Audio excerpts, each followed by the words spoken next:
renewing acquaintances. I believe people will continue to trickle in, and that's okay. We are on a very tight schedule this morning. So we'll encourage everyone as you present to move quickly. We don't want to rush. We don't want to limit the good dialogue, but make sure that we're keeping it all on track. But again, welcome to those that are here, and we want to welcome to those folks that are tuning in online. The opportunity to provide questions to the committee, I believe, is scrolling across the screen. If you want to send in an email question, comment, I'll go ahead and give that to you as well. It is FAmeeting@thecb.state.tx.us. And again, that should be scrolling across the screen. When you speak, when you make comments, please use your microphone. That's the only way it's going to be picked up. If folks in the audience have questions, comments to make, please come to the front where there are some microphones to, again, make sure that everyone and all comments can be picked up. At this point, we'd like to have everybody introduce themselves and where you're from, so we can kind of get a feel for who's here. And if there's questions that are that do come up, then we can address them maybe to you with your expertise in the audience.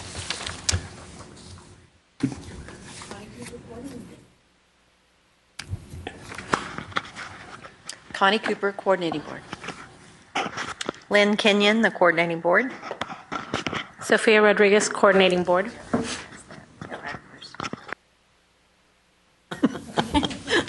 Terry Bazant, Austin Community College. Harold White, Alamo Colleges. Thelma DeLeon, University of North Texas. Tom Malecki, University of Texas at Austin. Lisa Blazer, UT San Antonio. Marcus Wilson, Texas Tech University Health Sciences Center. Lisa Mahler, Coordinating Board. Jane Caldwell, Coordinating Board. Carolyn Jones, Collin County College.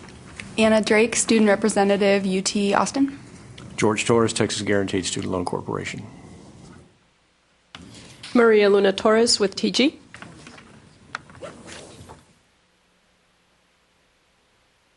Chandra Villanueva with the Center for Public Policy Priorities. Latasha Goodo with University of Houston Downtown. Arthur Goodo, Texas Chiropractic College.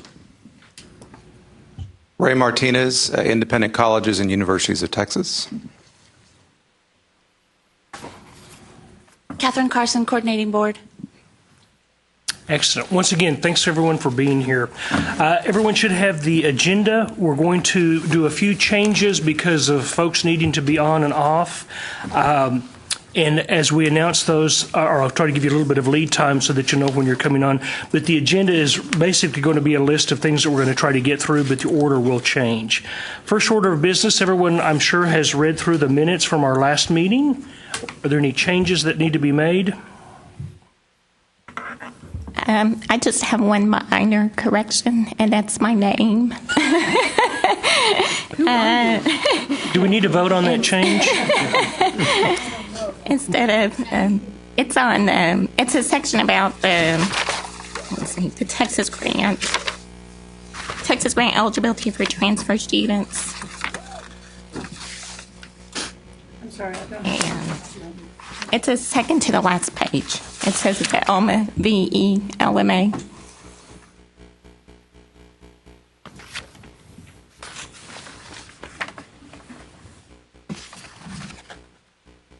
It's at the top of the page, the second to the last page, where it says several other members of the committee agreed.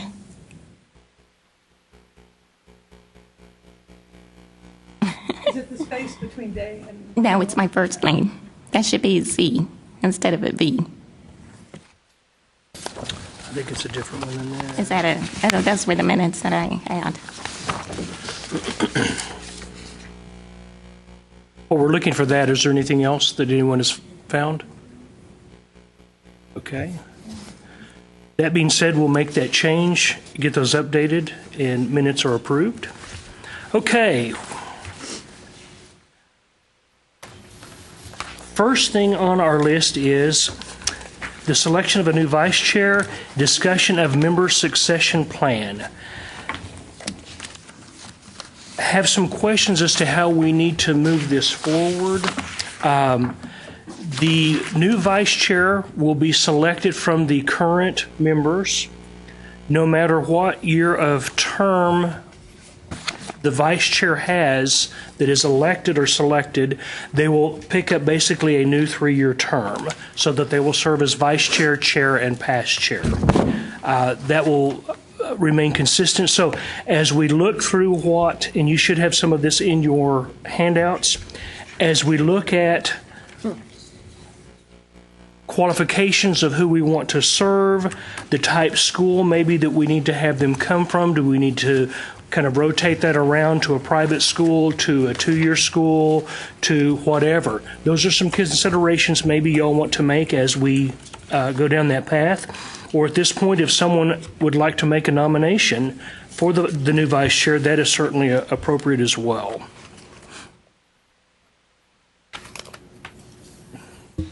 I nominate and feedback Tom is Malecki. appropriate too. Thank you. Do what? I nominate Tom Malecki. At least you're here. They nominated me last year and I wasn't here, so I'm now. I'll second that. Okay. We have gotten a nomination and a second. Discussion? Do we need a private vote? Anybody has anything against Tom? Okay. Well, that's a whole other. That's why I seconded it. That being said, all in favor? Aye. Opposed? Nay. Abstaining? We just voted him in? We just did. Oh, wow, that was fast. Is that okay? Yeah, that's okay. fine. I didn't know if we needed any other nominations. Oh, I'm sorry. I guess I need to make the motion. Do we a motion to close nomination? Sorry, I did not do that in correct order. That is your role. Okay. Sorry. Now, all in favor of closing nominations? Aye. Thank you. Okay. That being said, Tom Malecki from UT Austin has been nominated to serve as the new vice chair. All in favor? Aye. All opposed? All abstaining? Okay. Tom, congratulations. So you will serve as vice chair with Lisa for the next year. And I'm sorry.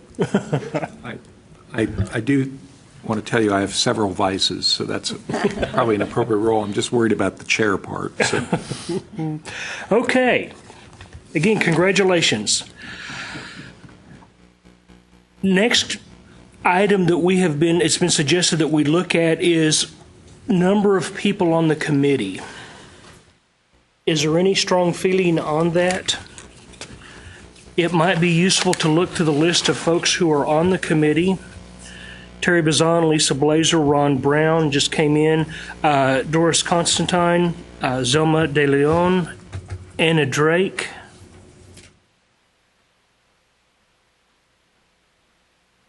You're Kayla, right? I'm sorry, I had you as Kayla. I apologize. She's on board. Okay, that's it. Okay. Janice Pilar, and she is not here. Carolyn Jones and Millette Leafgreen, and she serves as the TASFA president. Is why she's on. So she will be rotating off October. And who's the new president-elect of TASFA? I'm sorry? Oh, okay. Okay. There we go. Thank you. Joe Pettibon, George Torres, Harold Whitus, and myself. Okay. There's a breakdown here. Does everyone have this, or do you know? Okay. You have a list in your handouts of the folks that are serving in the schools that they represent. Okay. Is where they're from. Okay.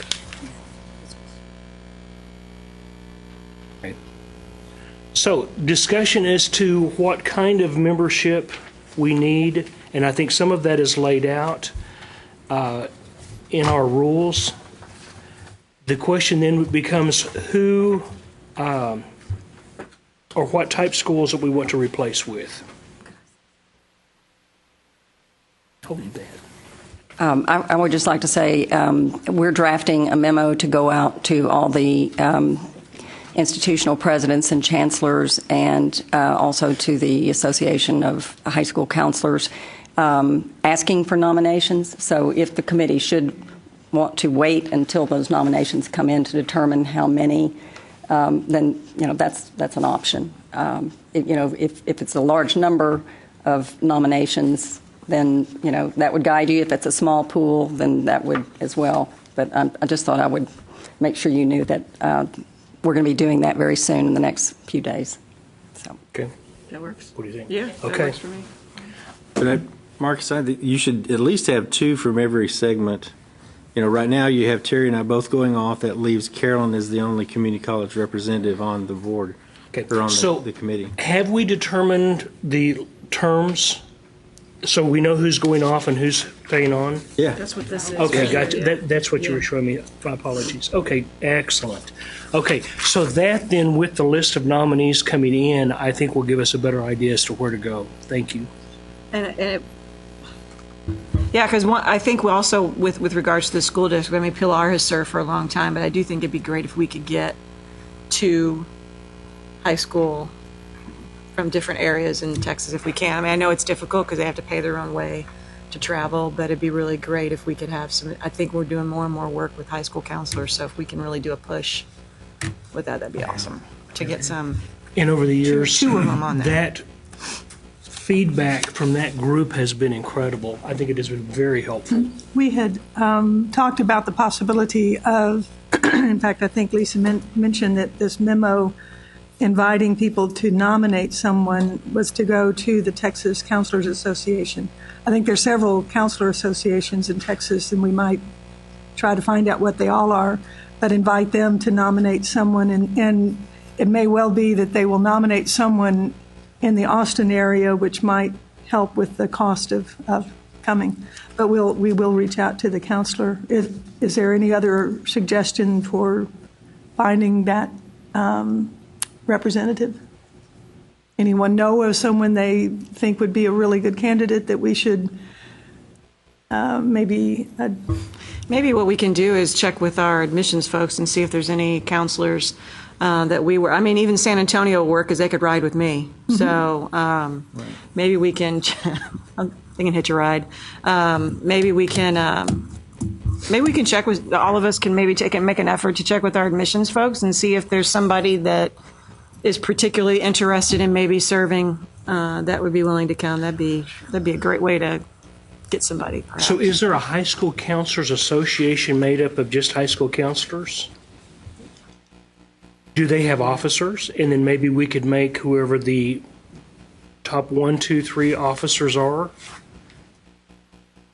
And again, I have no clue on that. Okay. That kind of creates a little bit of a rotation possibility. And if they have an organization, they probably have some financial ability to offset some of the travels, and that has been in years past a real problem, and I don't think that should be a case.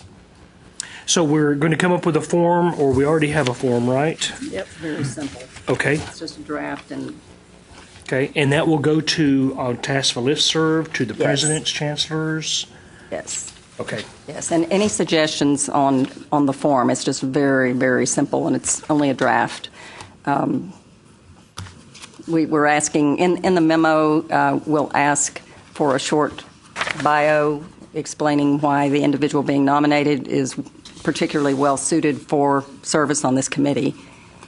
And so they can either attach it or include it at the bottom of that little form. But if there are any specific items that or questions we should be asking on the form, please let us know. I have one question. Is there any reason that there isn't a representative from the technical college system? Is that by accident, or is that due to just kind of the bandwidth of the committee? No. The two-year colleges, are listed there, and that would include the technical colleges. If you're looking at B1. I'm looking at the current membership. Yeah, the current membership. There hasn't been a formal process in place for very long. Is what I, and so the committee has sort of evolved in an informal manner, and so Because that seems like it would be a valuable That's something addition. Are those populations able to participate in the state programs? Yes, Okay. I didn't know whether that was a consideration or not. both Okay. TSTC and the Lamar State Colleges. Okay, yes, okay. So the nomination form will hit those folks as well? Okay. Sure. Excellent. So, what is the timeline for new members to come on? It'd be for the December. Is it the December? For the next meeting, Okay. yes. So we were thinking of setting, say, an October 24th deadline for nominations. Any other suggestions we'll certainly consider. And, for this group to decide, I think, is how you'll go about selecting them. I sent y'all a message yesterday. If you, we can scan the nomination forms and send them to you. That's it. This is kind of our first effort through this part of the process. So as you can tell, it's not going real smoothly just yet, but it's going to get there.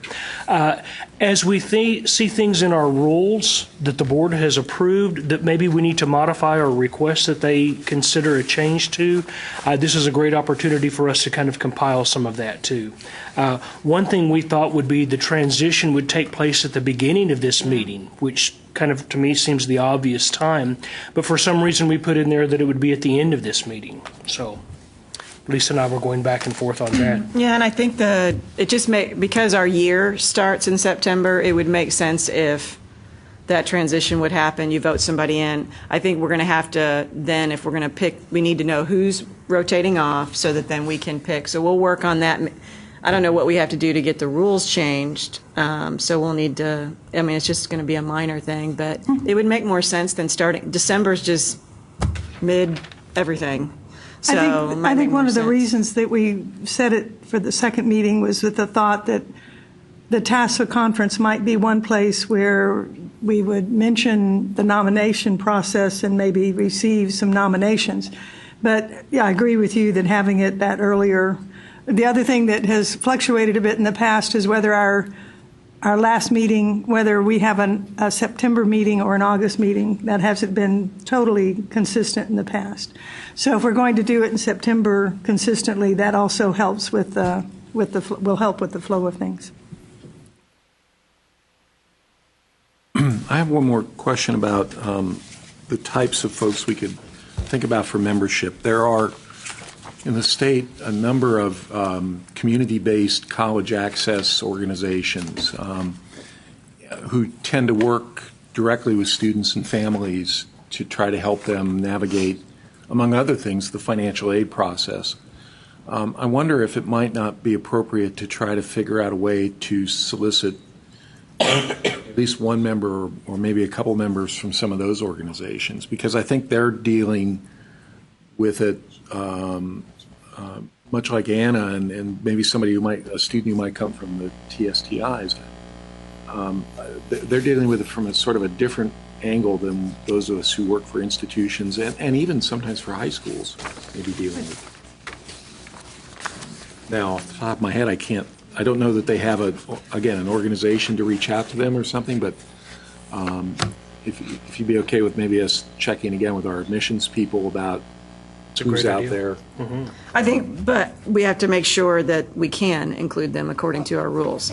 So Well, if anything else, they can certainly be invited to participate. Right. and I think be we involved. had that discussion, if memory serves, about who should be on the committee and who should be invited guests. So financial aid, yeah. So 1.151 committee membership and officers. A, membership shall consist, I have to read this.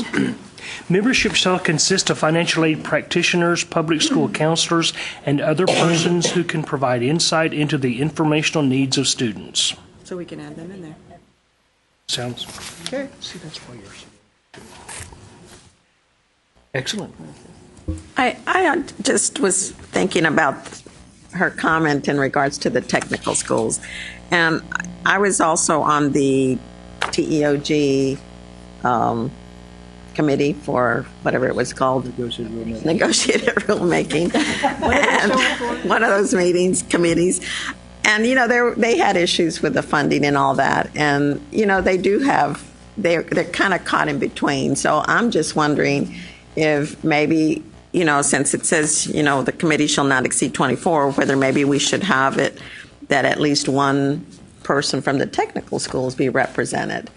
Only because of the issues that came out from that committee that, they're not really being addressed because none of us have those same kind of issues that they do. They're kind of, not stepchild. I don't want to say, I already just said it, but you know what I'm saying? They're kind of caught in between with the rules. So having some representation from them, I think, might serve this committee. So we've already identified a couple of things that we maybe want to take back to the board to modify on our rules, or if some of these can be handled more informally than that, then that's fine too. I don't know for sure, but it may be that the 24 is the maximum, and we have these groups that should be included, but that doesn't add up to 24. No. So my guess is that may leave the freedom to add other people just under paragraph A, but we can check on that. Well, and I guess it doesn't absolutely have to add up to 24. I mean, this is state government after all. So you cannot exceed 24. That is state government. Yeah. And I would think when your nomination forms come in, then you can make those. And I'm sorry. No. No, I was just going to say because we would probably want them to come on board in December. Everybody that's going to be continuing on the committee, be prepared for an email. So we might do an email meeting just to get, however, once we see the nominations, we'll know how we're going to proceed with selecting folks. But we'll probably make that decision so that they can come to the next meeting. So just be prepared for that. Is there more that you need in preparation for next meeting as far as this goes? I don't think so. Okay, cool. And Okay, Marcus, yes, sir. I have a question about the nonprofit corporation. I mean, there's no term begin, no term end. Does that mean they're an ex officio member, or? Where are you seeing this, please? Well, on the membership list. Okay. Here forever. No, the question mark is there because we just didn't know, begin dates and so forth. And since it is George, we didn't know. It's forever. Instead of prop me up beside the jukebox, it's going to be prop me up at the coordinating board? Is that what it is? So, TG isn't specifically mentioned in the rule that y'all drafted, but it falls under the category, I think, of A. Well, I'm not questioning, TG or any other nonprofit member being here, but if another nonprofit is nominated. Well, I think we have the flexibility to do more than one nonprofit. I do think TG should be represented. TG is one of those.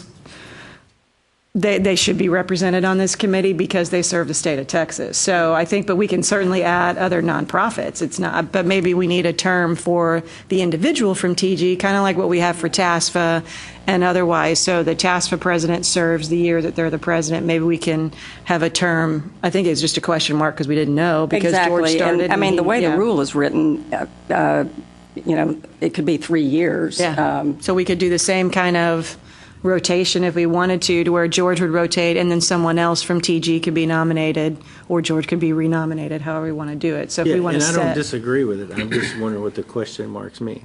I think it was. We didn't know what date to put in there. It truly was a question. So I restated the obvious, right? Question mark. Do we need to fix the question marks of George? How would y'all propose that we fix George's question?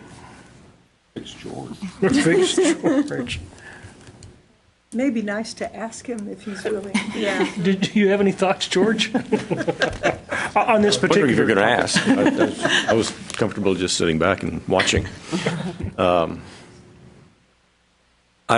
think TG would be okay with whatever y'all came up with. I mean, the idea that maybe it should be, well, in terms of TG, you could simply say the CEO will appoint a representative or staff person from TG to serve on the. But in terms of other nonprofits, I don't think TG would object to having a set term of 3 years or whatever, and then letting the committee decide if there are other nonprofits who want to take this spot. Y'all could make that decision. I don't. I think TASFA did something similar just recently in terms of their agendas for their board meetings. I think and I'm not familiar with that altogether. I just sort of was hearing some of this, but I know I got a question from Millette saying we're changing the rules on those entities that have historically had a regular spot on our agenda, which I think TG had. But I think now it's for those updates, I think they're called, TG update, coordinating board update, whatever, that those entities will now submit a proposed update for each meeting, and then the TASFA board or the president or somebody will decide whether or not it's appropriate. So TG is not doesn't have a regular spot on their agenda, I don't think, anymore. But if we want an update, we submit it along with anybody else who wants to give an update, and then TASFA will decide. So this is similar to that, I think, and I think things have changed, obviously, with the end of the FFEL. There were a lot of TG-like nonprofits in Texas, so I certainly understand that. So whatever you all want to put in there in terms of TG nominating somebody every 3 years or appointing somebody every 3 years to be a member of the advisory committee is fine. But if you all also want to say we're only going to have one spot for a nonprofit, so we'll decide every 3 years which nonprofit that'll be, that's fine too. Or if you want to add another spot, whatever you all want to do. But we'd be okay with whatever. Well, just to me, thank you. Thank you, Lynn. Sorry, as you get older, those thought patterns change. I think for right now, especially, the rules were written to accommodate TG because of TG's relationship with the coordinating board. I mean, that's very obvious. As TG's role changes, as other things, that role could very easily shift to, not very easily, potentially shift to a different entity. But again, obviously, right now it is TG, and I think that will continue as long as I'm here. And I would point out that we're not limited to just one. And I don't think we want to create a bunch of things that tie our hands either, but to keep this as flexible as we need to. Suggestion maybe is to tie this first 3-year term of yours is to basically the date that we've officially adopted our rules. And then Sue will nominate you again, when that expires. For a 3-year term? Yeah, for another one. Well, that's fine with me. Okay. I'll be 65 December the 1st, so. Okay. But again, it's whatever. I'm speaking for myself here. What that means. Okay. So you're saying this is your last meeting, and this is all pretty much moot. Okay. Thank you, George. I'm speaking for myself on that one, not for TG, but yeah, whatever. Things have changed, so we're perfectly okay with. If somebody else wants to be nominated for this spot in 3 years, I'm sure TG would be okay. Won't make any difference to me. So this term goes until, do we need to make a decision that right now? Sure. No, we do. Yeah. Just asking. Oh, that sounds good. Let's put it away. Okay, done. So the proposal is George's term expires. The current nonprofit term that George is holding as representing TG will expire in 2017. Everyone good with that? Yes. Okay, done. Sorry, a little more housekeeping. Jane, as always, we love you. We thank you for the refreshments that you provide. There's cookies, there's coffee and water back over there, so take advantage as you can and need. Okay, let's move on. Jane, what order would you? If it is, well, we have two people from our governmental relations office. Okay. If we have time, this would be a good place for them, and then perhaps ask Maria to do hers. Maria, you also wanted to be in the morning, so okay. If that is acceptable. Okay. All three of y'all need to fit in between 10 and 11. Sweet.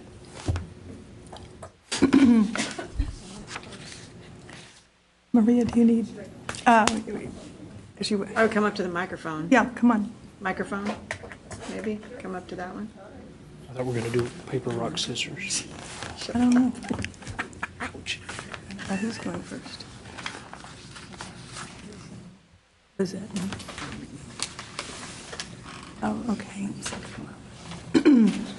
Excuse me just a moment. Let me check. This is Maria Luna Torres from TG. She's discussing or providing some follow-up information to our TG and the Beyond Time loan project.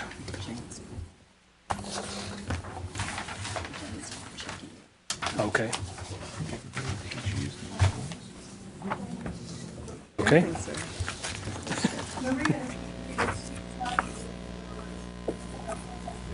Okay.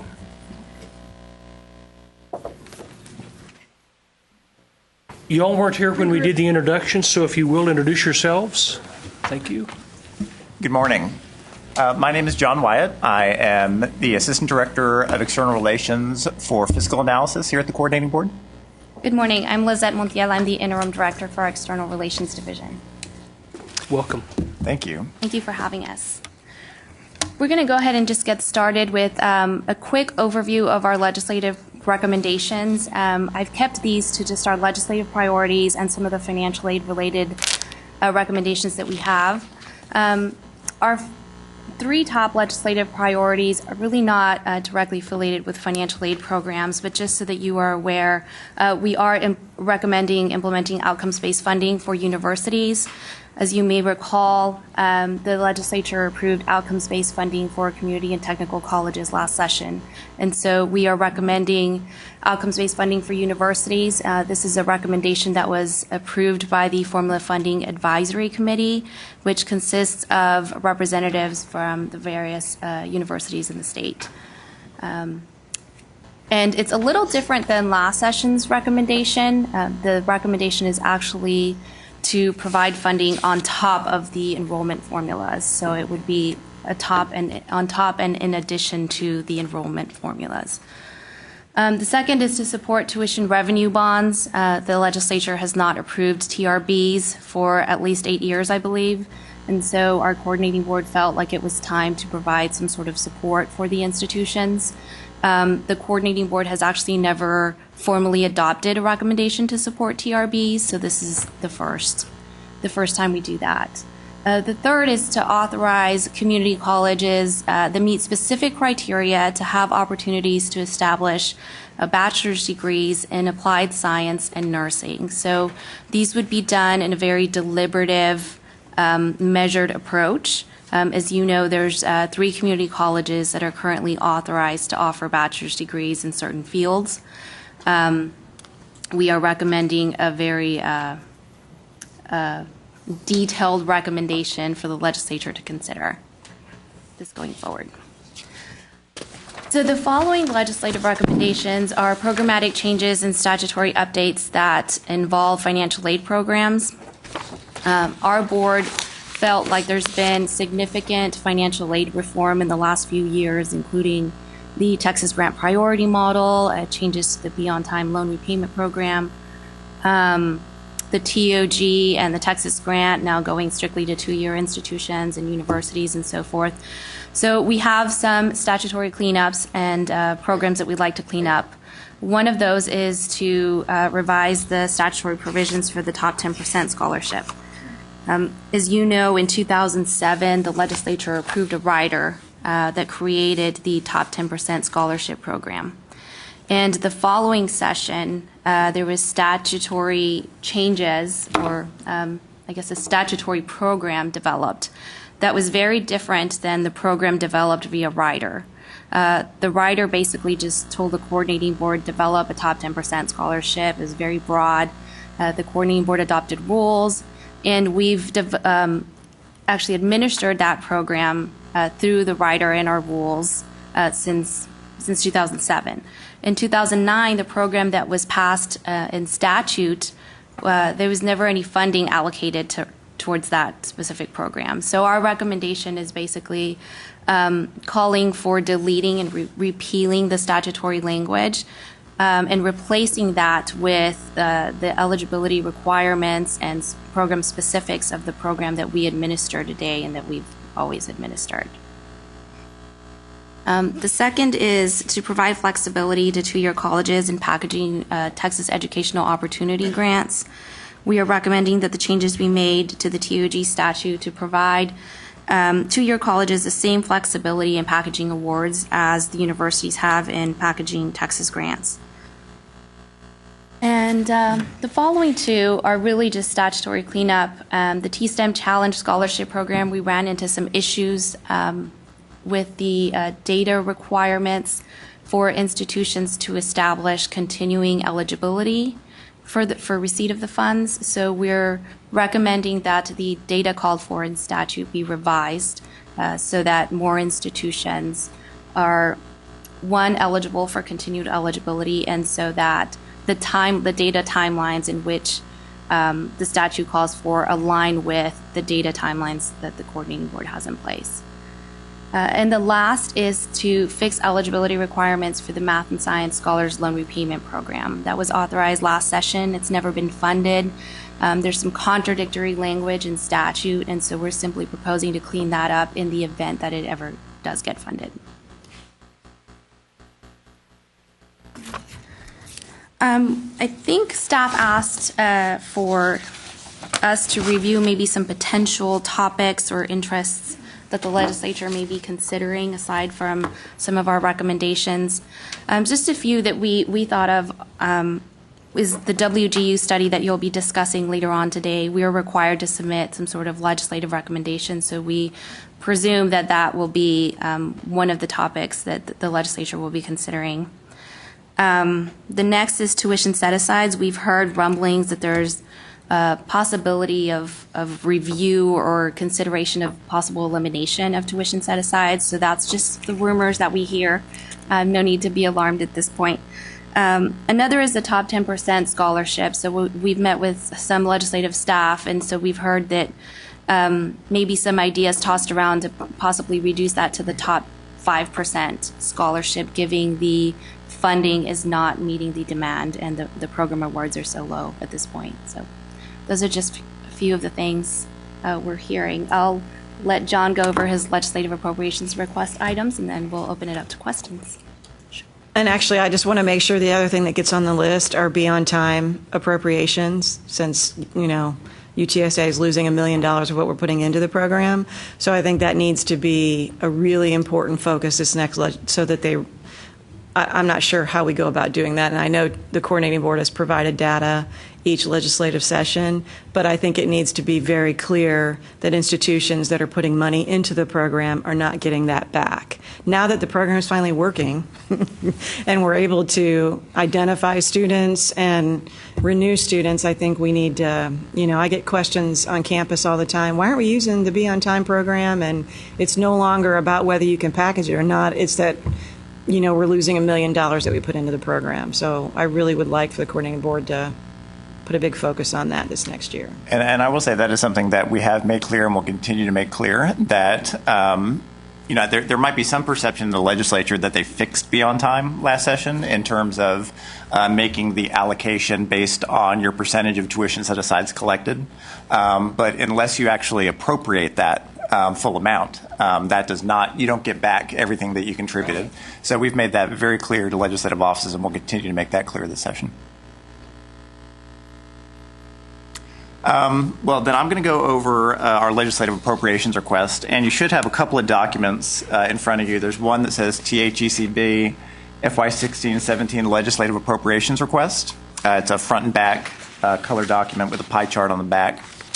And then there's a black and white list of exceptional item request summary. And I'll work off of the color document first. So the coordinating board was required to develop our LAR. We actually had our hearing before the LBB and the governor's office on Monday of last week. So I'm just going to kind of go over what's in our LAR and then also talk a little bit about the process going forward. So for our LAR, we had to submit a baseline request, which reflects the FY14-15 funding, so assuming no additional funding going into 16-17. Then we had to submit exceptional item requests, so specific requests for which programs we would like to see additional funding for. We were also required to prepare a 10% reduction scenario, such that if the legislature said, we're cutting your budget by 10%, where would we anticipate taking those cuts? So all of that was required of us in our LAR. The document you have in front of you, you can see in our baseline budget, we have $1.4 billion in all funds and about $1.3 billion in state general revenue and general revenue dedicated. One thing we like to point out in our legislative meetings, and we have pointed out in our legislative meetings, is that of that amount, $1.09 billion is financial aid or other affordability programs. So if you actually flip this document over on the back, there's a pie chart that shows how our budget breaks out by goal, and affordability, so essentially financial aid, is 3/4 of our budget. One of the issues that creates for us is that when the legislature does start to talk in terms of reductions, if you reduce our budget, you have very little option but to cut into financial aid programs. And that is something that we've made very clear to the legislature, that if you wanted to cut our budget by 10%, you could eliminate our entire administrative budget, research budget, quality and delivery budget, and you still would not get to a 10% reduction. So when you talk about 10% reduction, you're talking about cutting financial aid. And that's something we want to make sure the legislature is clear about. I'll go over our exceptional item requests. We have 24 exceptional item requests that we have included in our LAR. They total almost $300 million. The number one request, and this is always going to be our number one request, is additional funding for Texas Grant.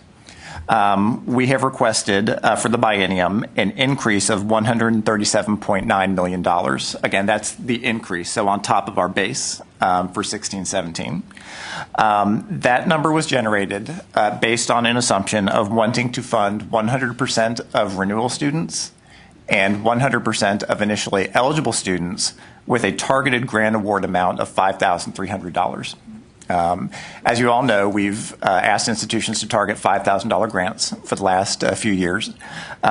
We did want to increase that target amount, but also increase it in such a way that we didn't essentially blow out the bank here in terms of our exceptional item request.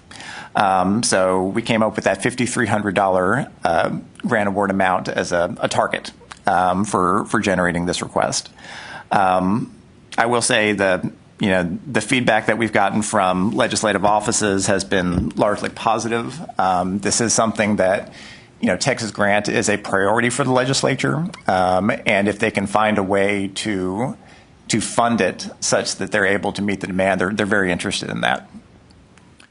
The second item on there is additional $37.3 million for TEOG. As you're well aware, we had a requirement in FY15 to transfer funding from Texas Grant to TEOG, and that funding was due to community college students no longer being eligible for an initial Texas Grant in FY15. So we were required to transfer the amount of funding that they would have received through the Texas Grant program to the TEOG program. So we did that. We got LBB approval to do that in FY15. The situation that creates for TEOG, though, is because our 16-17 base is based on our 14-15 actual, we have a situation where only 1 year of the base received that increase. So in order for TEOG to receive level funding in both years of the biennium, we had to request that equivalent amount to the program. So this will result in TEOG having level funding, a $37.3 million increase in both years of the 16-17 biennium. I'll focus on, obviously, since it's most relevant to y'all, the asks here that are financial aid oriented. If you'll skip down to number 10, We are requesting an additional $5.3 million for Texas College. Oh, and I'm sorry, I'm on this black and white document now. We are requesting an additional $5.3 million for Texas College Work Study. Again, that is an increase on top of our base. That number was generated based on the requests, the average request that we've had for additional Texas College Work Study in each of the last 3 years. That was our best way to kind of establish a basis for saying, how much additional funding could easily be used through the Texas College Work Study program. So this is a program that a lot of legislative offices like. They like the fact that it's got very good retention and success numbers associated with it. So we've made this one of our top 10 priorities for exceptional item funding. Excuse me.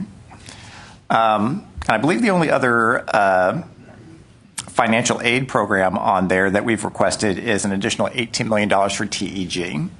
And this was a specific ask by the ICUTs that this level of funding would restore them or restore the program to where it was prior to the cuts in the 2011 session. So that would get them back to where they had historically been before the downturn. And they have pointed out to us that TEG is the only financial aid program that has not at least gotten back to where it was prior to the 2011 session.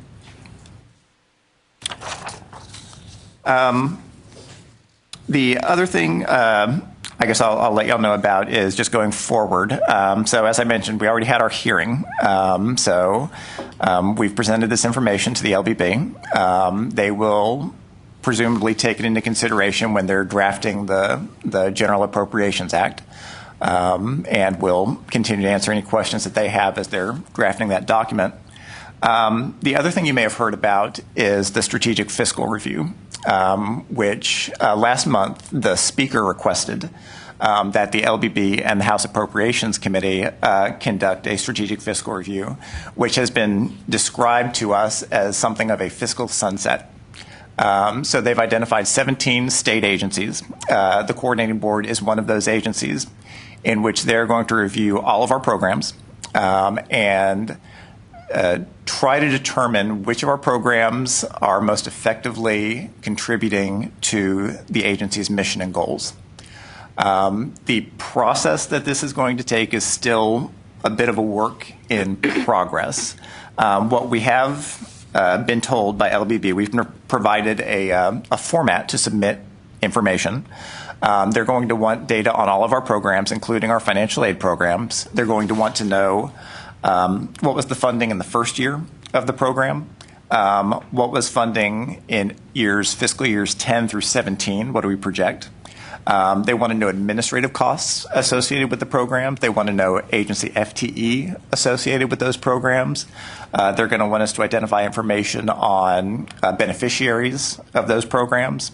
It's a pretty robust data set that they're asking from us, and they've given us until October 3rd. To complete it. So we are diligently at work pulling together that information. Our understanding of the process is that we will submit that information to LBB, and then they will obviously have plenty of follow-up for us. But they're going to conduct an analysis, and they're going to come up with a set of either recommendations or considerations for the legislature. And for each agency and each agency's programs that they're evaluating, they'll say, is the funding for this right-sized? Should it be less? Should it be more? Should there be a different method of finance associated with this program? The idea as it was explained at the organizational appropriations hearing was to give the legislature a chance to take a deeper dive on some of these programs than they can usually get in the hustle and bustle of the legislative session. So that will be provided to the legislature, and then it'll be up to the legislature to decide, do they want to change funding for these programs? So that's my piece. University systems are actually also included in this SFR. All told, I believe they said it was about 20% of the state's agencies representing 20% of the state's budget are included in this process. What for the financial aid programs, what have they identified what they're looking for in terms of metrics, in terms of whether a program could be done better? I mean, did they just ask for the funding? They're just right now. It's a data ask. You know, they want to know funding levels, administrative costs, FTEs. They really haven't said what metrics they're going to use to evaluate whether additional funding, less funding is warranted. I mean, we do have some ability to make that case in the data that we submit, and obviously our financial aid programs are something that we think is a good investment of state resources. It's kind of exciting, but then it's kind of really nerve-wracking. Well, and let me say, the commissioner's take on this was this is our chance to make our case. Mm-hmm. This is our chance to really make the case to the LBB, to the legislature, that these are smart investments of taxpayer dollars. And if there are programs here that can be identified as they're not as effective in meeting state goals, well, then we want that identified and we want to address it. So I certainly share your mix of euphoria and apprehension, but we're just going to put our best foot forward and make our case for these programs. And I would think because we're in a little bit better economic times maybe than we have been a few years back. A few years back doing this, we would not feel good as to where we're going. Where now, because things are maybe looking a little better, there is that opportunity, and hopefully it's a good opportunity. So thank you all both very much. Can you speak to, and this may be a premature question, but can you speak to whether or not the coordinating board, or at least the coordinating board staff, is interested in recommending the elimination of any specific financial aid programs or any significant changes to any of those programs? And if so, could you tell us which programs and what you're thinking about recommending? I don't know that we're there yet with this, with the strategic fiscal review. One program I will mention is that in our LAR submission, where we had to recommend our 10% cuts, one of the ways we got to that 10% reduction was essentially with the top 10% scholarship recommending that only renewal students would be funded in that, so that we would not fund initial year students and essentially phase out top 10%. Now, I do want to stress that was in the context of us being forced to come up with a 10% cut to our agency budget. And so that was not a happy choice that we had to make. One of the things we have been told in terms of the strategic fiscal review is that if there's a program that isn't performing, we can recommend reducing it, but we can recommend enhancing it too, and recommending a funding level that would allow that program to achieve the goals that we set out. So that's something that we will do if we feel a financial aid program could meet its goals better at a higher funding level. I know that tuition set-asides aren't part of your budget, but are you going to speak to that at all in any part of this? We haven't. We will, and specifically Beyond Time is the only tuition set-aside that impacts our budget. So we will have to provide data to them regarding Beyond Time, just like all the rest of our programs. I don't know that, at least for the purposes of this strategic fiscal review, we'd be making any recommendations regarding set-asides. If the universities are also participating in that, that probably would be where that issue would be best addressed. And as I mentioned, one of the issues LBB is going to look at is also method of finance. So, there's the potential. I have no idea if they go down this route. There's potential they could say, well, we want to continue the program, but we want to fund it differently. That is an option that they have.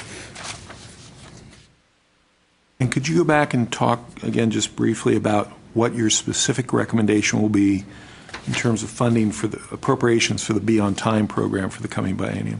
Well, in our LAR, we've just recommended baseline funding for Beyond Time. So essentially just maintaining the current appropriated amount. How much revenue comes in from tuition set-asides for Be On Time each year? Lisa? I'm thinking Catherine might know. Nope. Well, let me ask this question. Is the revenue that comes in from tuition set-asides each year greater or less than what has been appropriated in the last 2 years for public institutions? It is certainly greater. And, that has been why we've developed this pool so of Be On Time at least at the public institutions, their students are funding the Be On Time program, but they're not getting back all the money that they send in to fund it. That is correct. And you recommended that we continue that practice. Well, I would say that in our LAR, again, for our baseline, we were required to use the 14-15 funding level. We did not include Be On Time as an required by the LAR instructions. So the instructions we received from the LBB. The coordinating board is an independent board of the state, right? It could make recommendations that don't necessarily adhere to those instructions, could it not? Well, in terms of, and just to make sure I'm being clear with you, for our LAR, we received directions from the LBB in terms of how we fill that document out. And there are two elements to it. There's our baseline, our baseline request, which says, assume you don't get any more funding. How are you going to fund your agency? And so for that, we said, okay, since we can assume no additional funding, what we will include in our 16-17 base is simply our 14-15 budget. And then you made exceptional item requests, and none of them had to do with the Be On Time program, right? We did not include Be On Time in our exceptional item request. That's correct. That's a question that might be more appropriate to a higher level than mine. But I will say the items that we identified were where we felt that there was a priority for additional funding. And so essentially what the current practice is to have institutions collect money that's sent in to the coordinating board that gets put into the state treasury, a percentage of which comes back to those public institutions to give to their students in Be On Time loans. And so essentially the current practice, which you're by the structure of your requests you're supporting, is to turn institutions into secret tax collectors for the state to fund general revenue, right? It's a loaded question, Tom. Well, I mean, I'm sorry. It's the frustration that we have, right, with the fact that it's, we understand that you have LAR instructions and you have to put your baseline in there, but for us, now that the coordinating board has been working with TG, trying to promote the Be On Time, it's finally coming around to being a program that's going to work. And quite frankly, we're putting in several $1 million each year into a program. That money's just sitting there. Almost $1 million from UTSA. It's a little less than $1 million we're not getting back, and yet there's conversations about tuition set-asides going away.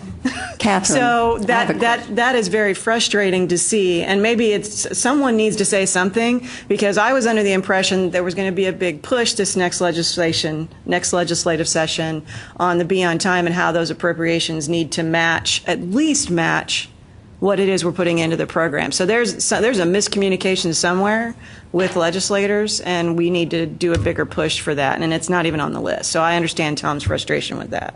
Catherine, am I correct in thinking that all Be On Time funds were not spent last year and the year before and the year before?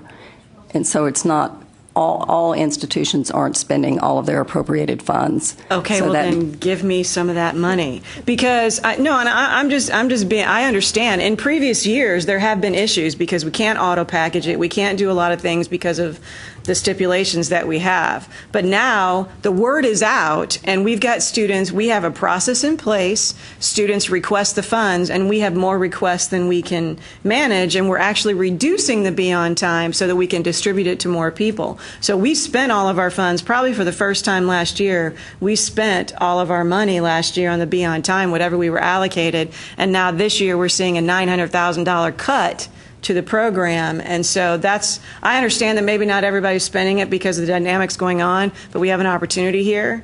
But it bothers me, and I'm sure Tom is right there with me, that we're putting money into the program and we can't get it back. So if everybody's not spending their money, there should be a way for us to do a reallocation of those funds, but we can't because the appropriations doesn't match what we're putting into the program. So there's this dynamic going on that makes it really difficult, because some of us could spend it now. In the years previous, I agree that money wasn't spent. So that was our. This is Joe from Texas A&M. I have to agree completely with Lisa's comment. I mean, we know we have resources there as well that aren't being allocated to us. I'm supposed to let y'all know Joe's online. Does anybody know how much money is currently in the Be On Time account in the General Revenue Fund? I can go back and check on it. Okay. And That'd come be back great. to you. Or maybe Catherine can. I just had the impression that there was some money even left over from prior years that had been collected but not appropriated. Are you talking about general revenue or general revenue dedicated? The tuition set aside? I don't know. How much money's been collected from students Through tuition set aside. through tuition set asides that's still sitting in the state treasury? It's about $120 million. About $120 million? Yes. I think last I heard it was like 126 actually. Last time we met. So, again, my question is, why would this have not made the list of exceptional item requests? Based on the usage, the expenditures for the current biennium, the projected expenditures, we didn't see a need to increase. As we've gone through this biennium, the word is getting out, and I agree with you, Lisa, the word is getting out, but not all institutions are there. Some institutions are using all those funds, others aren't. And there is a reallocation process, and I think Lisa can explain that better than I can. We've had conversations with legislators about allowing anything that's collected during the biennium to be appropriated to the coordinating board in order to get out those dollars as well. We approached the legislature with a rider that would allow us to do that last session, and it was turned down. I think they were under the impression that we were trying to get our hands on the full $100 million at the time. And that was not our intent, and we conveyed that to legislative offices that we really wanted to get back where we used to be in terms of any tuition set-asides that are collected during the biennium be appropriated for the purpose of issuing loans. And that was not granted. So I know the legislature, there's several legislators who are interested in tapping into those unexpended tuition set-asides. So we're working with a couple of legislators. Based on what you know, could you tell us what purposes they're interested in tapping into that fund for? Well, I think they'd like to get those monies back to the campus, whatever they put into it, to get it back and perhaps use it in more flexible ways for financial aid. And who are those legislators? Well, I'm serious. I'm trying to figure out how we can amp it up on our campus, because we're getting, my president's going before the LBB next week. And so if there's an opportunity, and there's opportunities for me to contact legislators. I would talk to the appropriations members, a subcommittee on education of the appropriations committee, the Senate Finance Committee. I'd talk to the Speaker's office, and then we'll see after the elections in November who to talk to on the Senate I should side. add, there is a reallocation now established in rule, the negotiated rulemaking. So is it February 20th, Catherine? I believe March, sorry. That, institutions will be notified that, come the date that's set in the rule, if you haven't encumbered those funds, we're going to reallocate the funds. And the formula, I believe, is described in the rule. And we'll be able to ask for those funds? I'm just trying to figure out how we're going to. The reallocation, though, won't give you the ability to access the funds that are the $120 million that haven't been appropriated. That's So- true. It's just whatever folks didn't spend for what they Correct. did get allocated. Yes. And in the past, that hasn't been the case. And is that for the current year for 13-14? I mean, excuse me, 14-15 or 15-16? The reallocation? 14-15? 14, It'll be 15, it's the current 14, Next 15. spring. Okay. Not this spring. Wait, where are we at? Yeah, I know. It's different. It'll be in the spring of 15 that we do that process.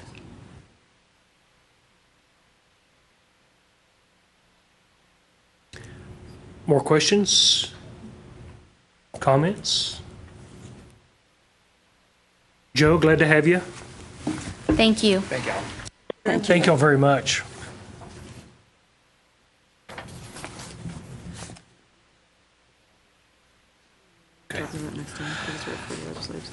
Okay, Mary Luna Torres, Beyond Time and TG Project. Speaking of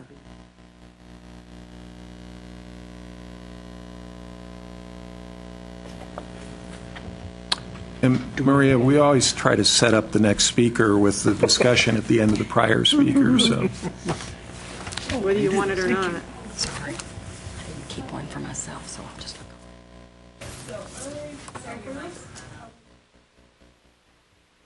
Okay. So I think for those students who do have a Beyond Time loan, that is what I'm going to focus on in my presentation. And so I'm talking about the loan counseling module that TG and the coordinating board have been working on. Gosh, for the last, I would say on the module itself, on the electronic version, we've been working on this in this last summer. But the materials have been, we've gradually built those out, and that's probably almost 2 years now, I think, that we started that process. So I think I did send the members a link to the online counseling module, and so hopefully you had a chance to look at that. But if not, we can briefly take a look at what that looks like today.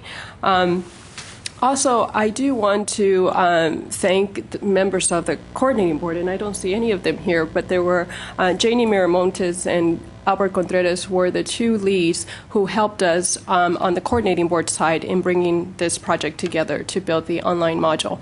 And when you see it, I think you're going to see it. I'm very pleased with it, and I think it's just the work that we did together really made this, I think, what it is, a good product.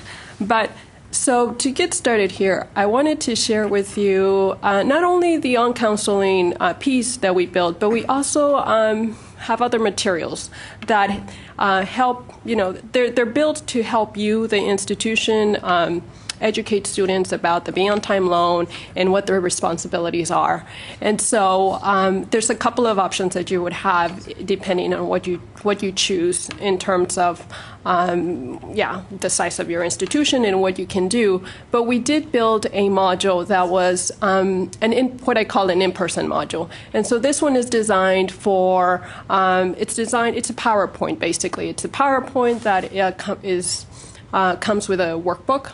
And then it has a couple of other brochures that supplement that. But this is something that's designed to be delivered in a group presentation. So this would be something that you would deliver live. So you'd have a presenter, and then you would have a group of students that you would bring in to deliver the presentation to. But this is something, again, this is built very much the way, if you're familiar with TG's financial literacy program, they're all built. This one is built similarly, where you have a PowerPoint that talks about the Beyond Time loan, the requirements, how to get the loan, who to contact about the loan, some really consequences. We really focus on what the consequences are of not paying back the loan. And so this one, that's what's in the PowerPoint. That would be about, I think it's about 15 to 20 slides. And so it comes with detailed speaker notes. So anybody who's new in your office, maybe working on the Beyond Time loan, they could read through the speaker's notes to sort of bring themselves up to date on what the loan is as they present to the student. So that's something that's available. If that's what you, and here's a copy or screenshot of what the workbook looks like. And some of you may have seen this one. This one we've had for some time. And I guess, yeah, the committee. Thank you, George. Yes. Yeah, that's what the workbook is. And as you can see, this one has... there's a lot of information in there, but it's meant to be, again, it's an in-person discussion that you are to have with the student about what's in that workbook. And so there's a lot of information there, but it's really designed with some fill-in-the-blank questions to help guide the student as they're hearing the presentation. And then it also includes some scenarios. So we wanted to make sure that the student, or kind of help the student think forward and ahead as to what are some of the decisions they may have to make as they move through college that could affect eligibility for the Beyond Time loan. And so you'll see that is a big part of the workbook. And then I think the other major piece in there, we have some terms, glossary terms, or terms that can help the student with the vocabulary of what's used in the program. So that's, again, these are meant to be something that you would deliver in person. Now, what we've been working over in the summer is building an online version. So I think a lot of students, and TG has done a number of focus groups, not only on for Beyond Time, but just on federal loans. As we build our loan counseling modules for federal loans, we did a number of focus groups, and we always find that students want a choice. They don't always... Some like the online, some like the in-person. I mean, I'm always surprised to see when I do a focus group how it varies. And sometimes we think that the younger kids or the younger traditional college student will prefer an online module.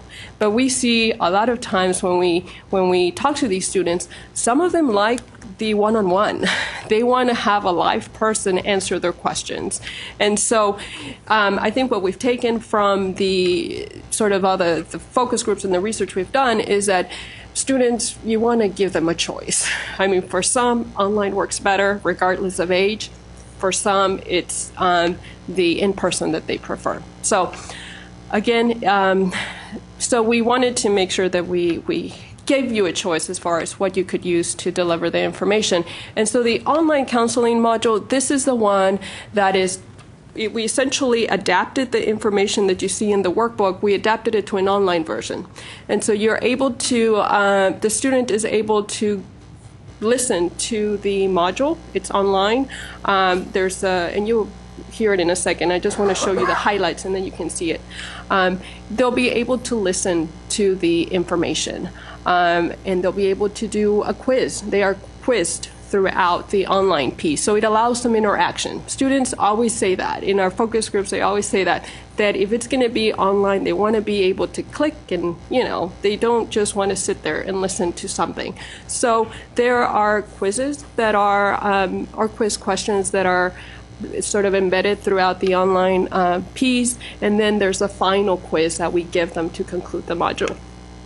And at the end, once they've gone through the online module, they get a certificate of completion. And so let me show you what that looks like. This is just right here, this is just the cover page of the online module. This is what it looks like. Here's I was telling you the quiz questions that pop throughout the online piece. This is what this would look like. And as you can see on the pop quizzes, they get to click an answer, and if it's incorrect, or if it's correct, the student gets feedback as to whether it was right or wrong. That's another thing that students always say. We want to make sure that we don't leave more confused than when we first engage in a presentation or that we do an online module. So we do give them feedback on their progress. One other feature of the module is that we've added a little what we call try it yourselves. Now these are areas where the student can click for more, I guess, customized information, something to make it more relevant to them. We guide them to, in this case, to a not a loan calculator, a GPA calculator, which really helps them find out what is the GPA that they need to achieve in order to get the loan forgiven. And so this one takes them out of the module into our AIE website, which has a GPA calculator that'll help them do that specifically based on their program of study and on the number of hours that they've completed so far. So these features are built throughout the module. And that's, again, the calculator. There's the link to that. And so at the end, once they've gone through the module, then there's a final quiz. There's 5 additional questions that they have to answer before they get their certificate of completion. So this really is there to assess, whether they learned the concepts. And again, in this one, they will get feedback as to whether it's right or wrong. So we'll make sure they're not left wondering. And then here is a visual of what the certificate of completion looks like. This is something that the student will be able to print out once they've been through the module. As you can see here, and I'm just going to point it out, it doesn't have their name, right? This is something that the student would print out and have to write their name on that yellow blank. It will have the date that they completed it, but they'll have to write in their name. So this is the module itself. It's probably, if you do it straight, it's about 20 minutes. So it's pretty, and there's a lot of information. And just before I get out of the presentation and go to the module itself, I want to show, there's a couple of other brochures that TG built, and these are more there to complement concepts that are talked about whether you do the in-person PowerPoint, these are there to complement that information, or they could complement the information that's presented in the online piece. But there's 2 brochures, and one of them is an overview of the program. So this would be designed for someone who's a prospective, right? Somebody who maybe is in high school and wants to learn more about the program. That's what that's for. And then we have a second one, which is a guide to repayment. So this is something that you would give maybe to somebody who's getting ready to graduate, or it could even complement the information that's on the module itself. But it focuses more on the repayment side, and so it focuses on the consequences of default and who to contact in the event that they have questions regarding payment of the loan. And so here is a screenshot of what they look like. And then, so all these resources, the in-person module, the PowerPoint itself can be downloaded from TG's website. And of course, the brochures can be ordered from our online request system. And then the module itself, and let me take you back so that I can show you what that looks like now. The module itself resides on TG's AIE website. And I don't know, did anyone have a chance? I know Terry had an opportunity to take a look at it, but this one resides on our AIE website, which is TG's public service website, and this is what it's I guess the equivalent of your College for All Texas website. This is what students would go to. And you'll see here that this is in an open site. I mean, I'm going to click here and see if can I click on, I don't think I can. There we go. If you can click on that. So I can show you where that is. So if you scroll down, see, as you can see, wait, hold on. Yeah, let's wait. Let me just tell you about the page. So as you can see, this is a link on our AIE website. It's open. Anybody can go to it. I mean, you went to it, you provide them the link, and the student can just go to this website. There, as you can see, we just have to click the play button, and it'll start playing. The module will start playing. There is no login information, and I want to point that out because student will not have to log in or create a password. They just automatically go. So it's in an open forum, it's in an open platform, so that anybody can access it.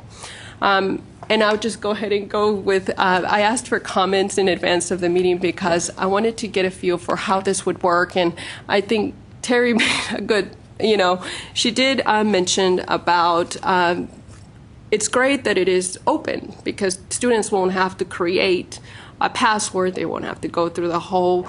If you're on TG's financial literacy, any of our modules, they'll sit on a platform which is closed. Students have to fill out a number.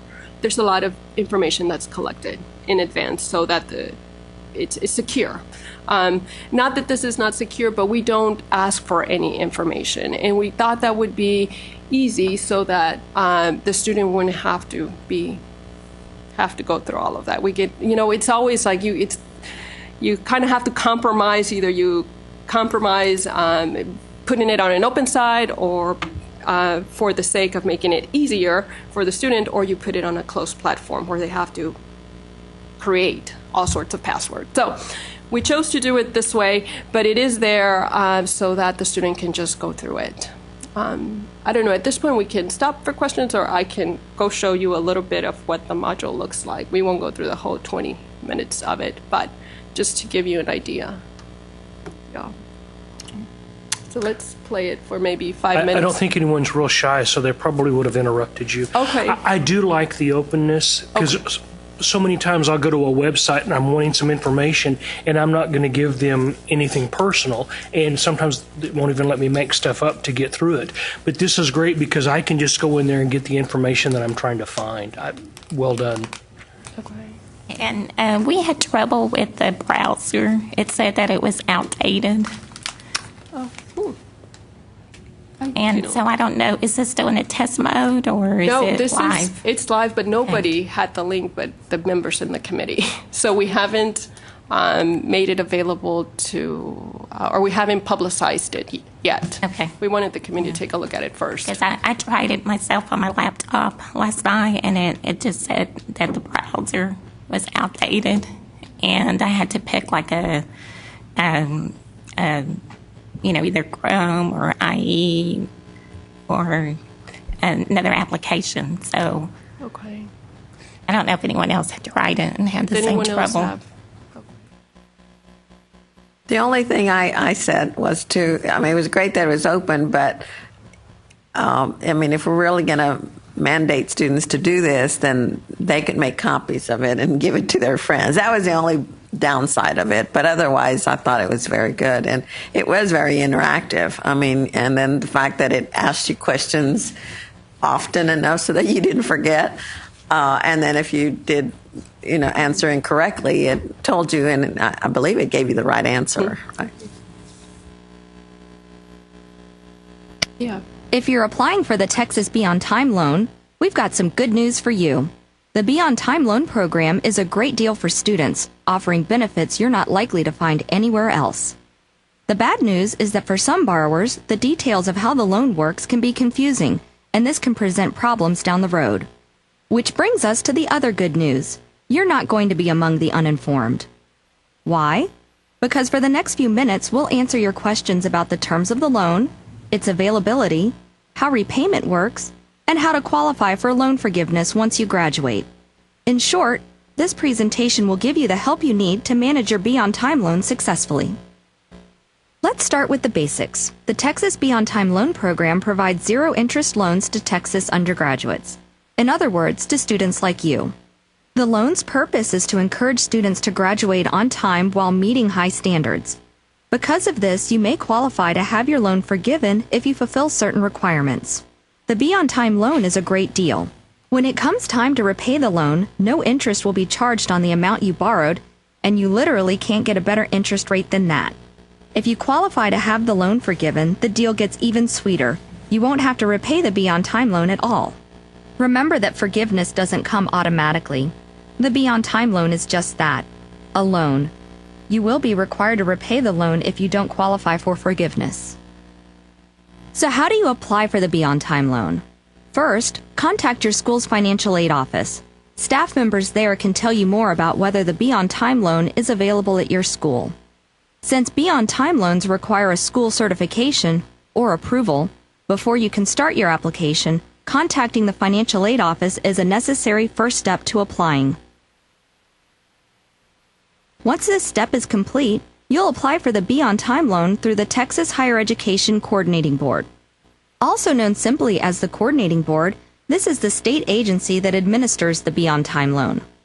The coordinating board will send you the important details about your loan, and you'll make payments to the coordinating board once you leave school, if your loan is not forgiven. To fill out the application, go to www.hhloans.com.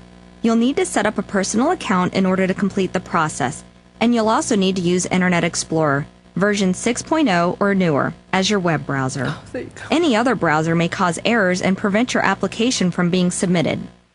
In order to receive the Be On Time loan, you'll also need to complete a promissory note, which is a written promise to repay your loan.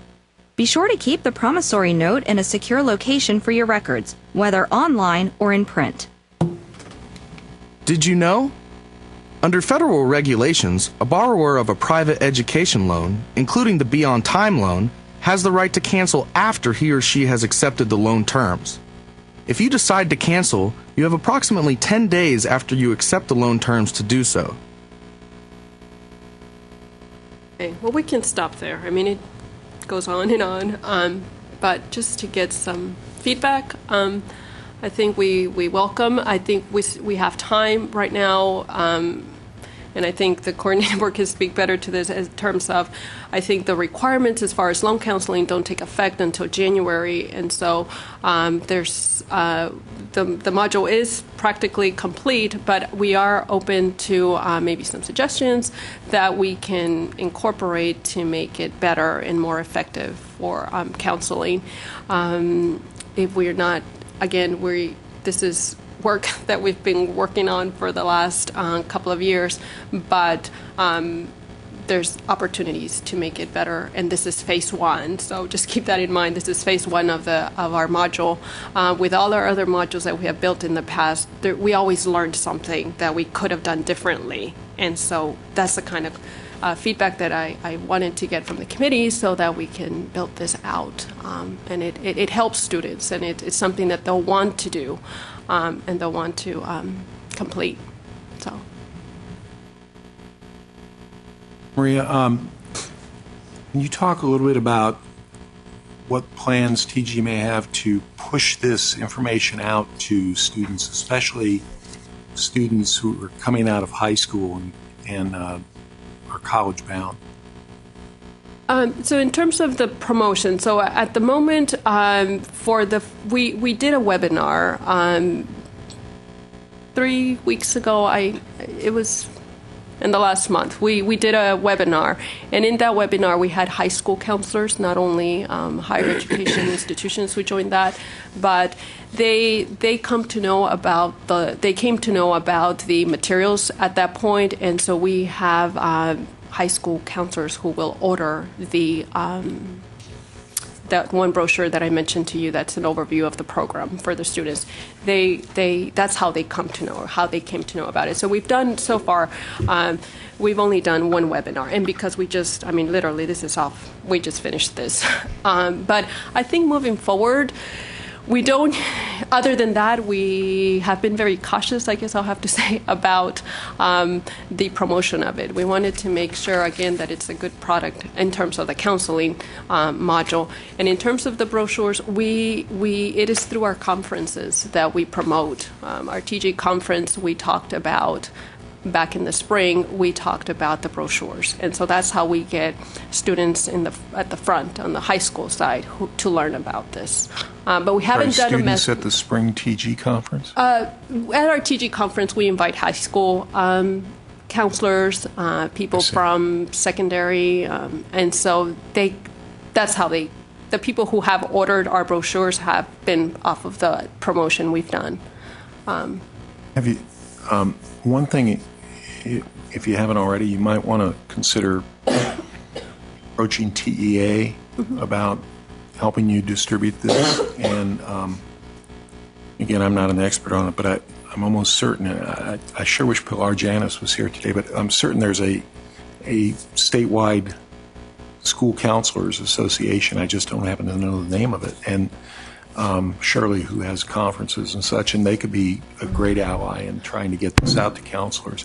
And there's the Texas Counseling Association, which I have been presenting there for the last 3 years, and so this is, you're talking about 5,000, and these are counselors from all, not only academic or high school counselors, but you also have guidance counselors, mental health. It's the Texas Counseling Association, so TG has presented and has had a presence there. So, absolutely.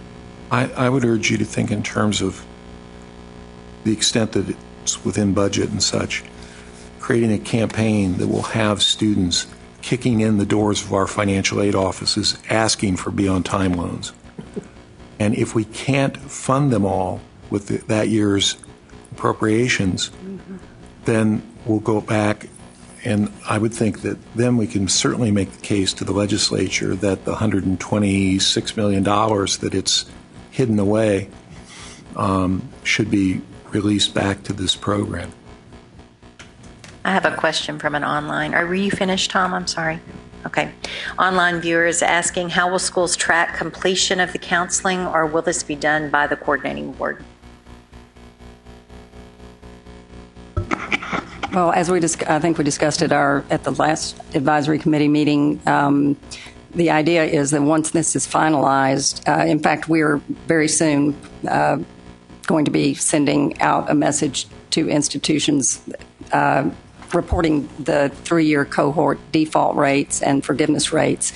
And the institutions that do fall into that category where the students on their campuses, the students that have beyond time loans that have exceeded the statewide average for those two things, for either one of those two things, that the counseling needs to be done. And our recommendation would be that schools would put this module on their own website. And, however you want to go about doing it would be up to you.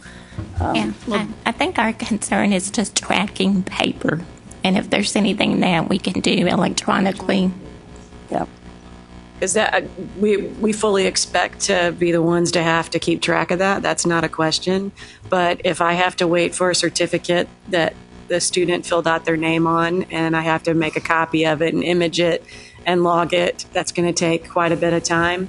All other entrance counseling, all that, because if we're going to be required to do it, there needs to be some kind of way that we can pull that information in electronically to download into Banner, and otherwise it's going to be a paper trail.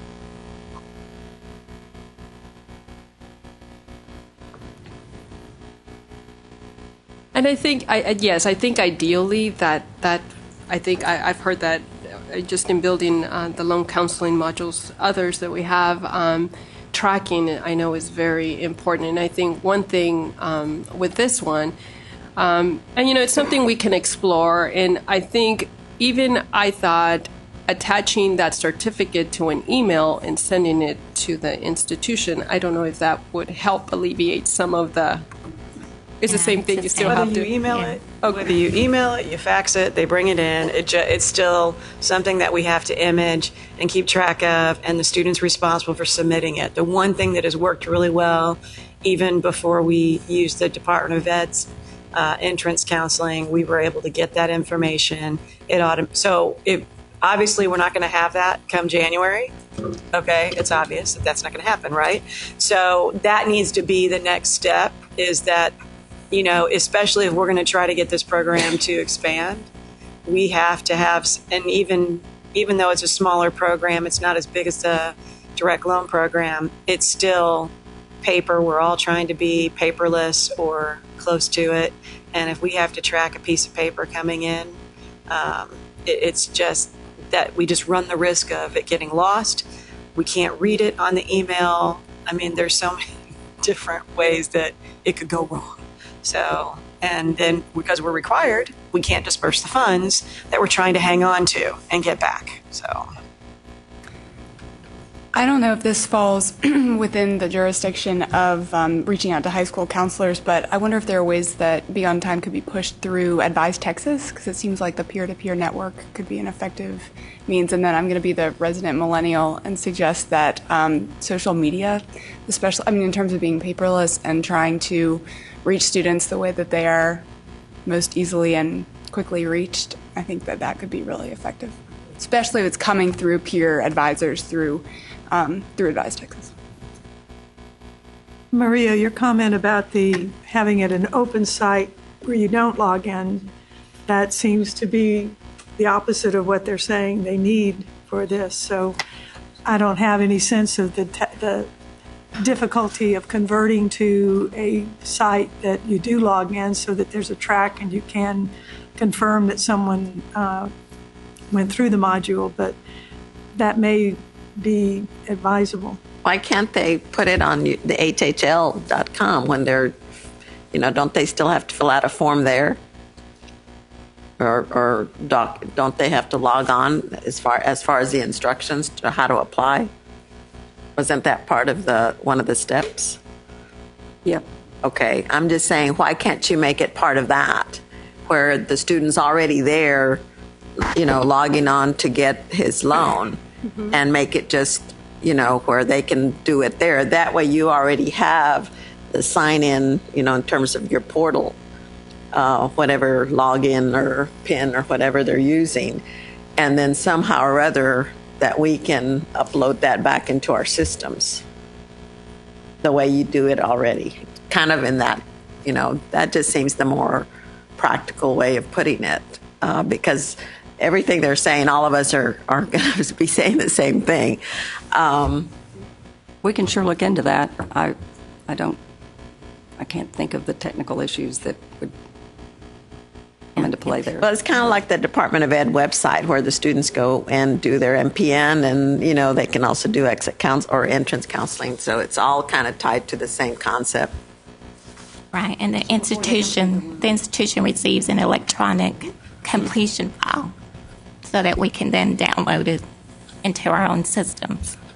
Is January the rollout for this coordinating board?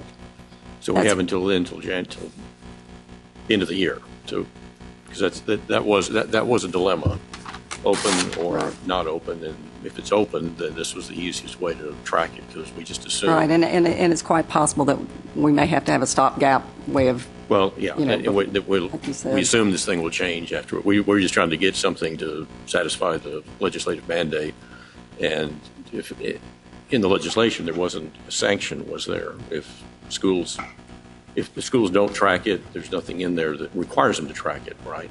Or the coordinating board to track it, but if you didn't, then there probably would be next session.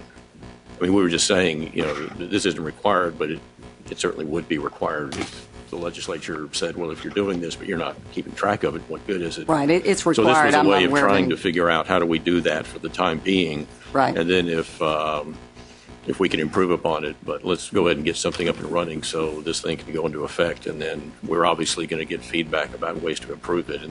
But this was a dilemma. It's open site, not open site. If it's not an open site, then they got to log into TG's deal. But if it can be housed on yours, I don't think it matters to us one way or the other.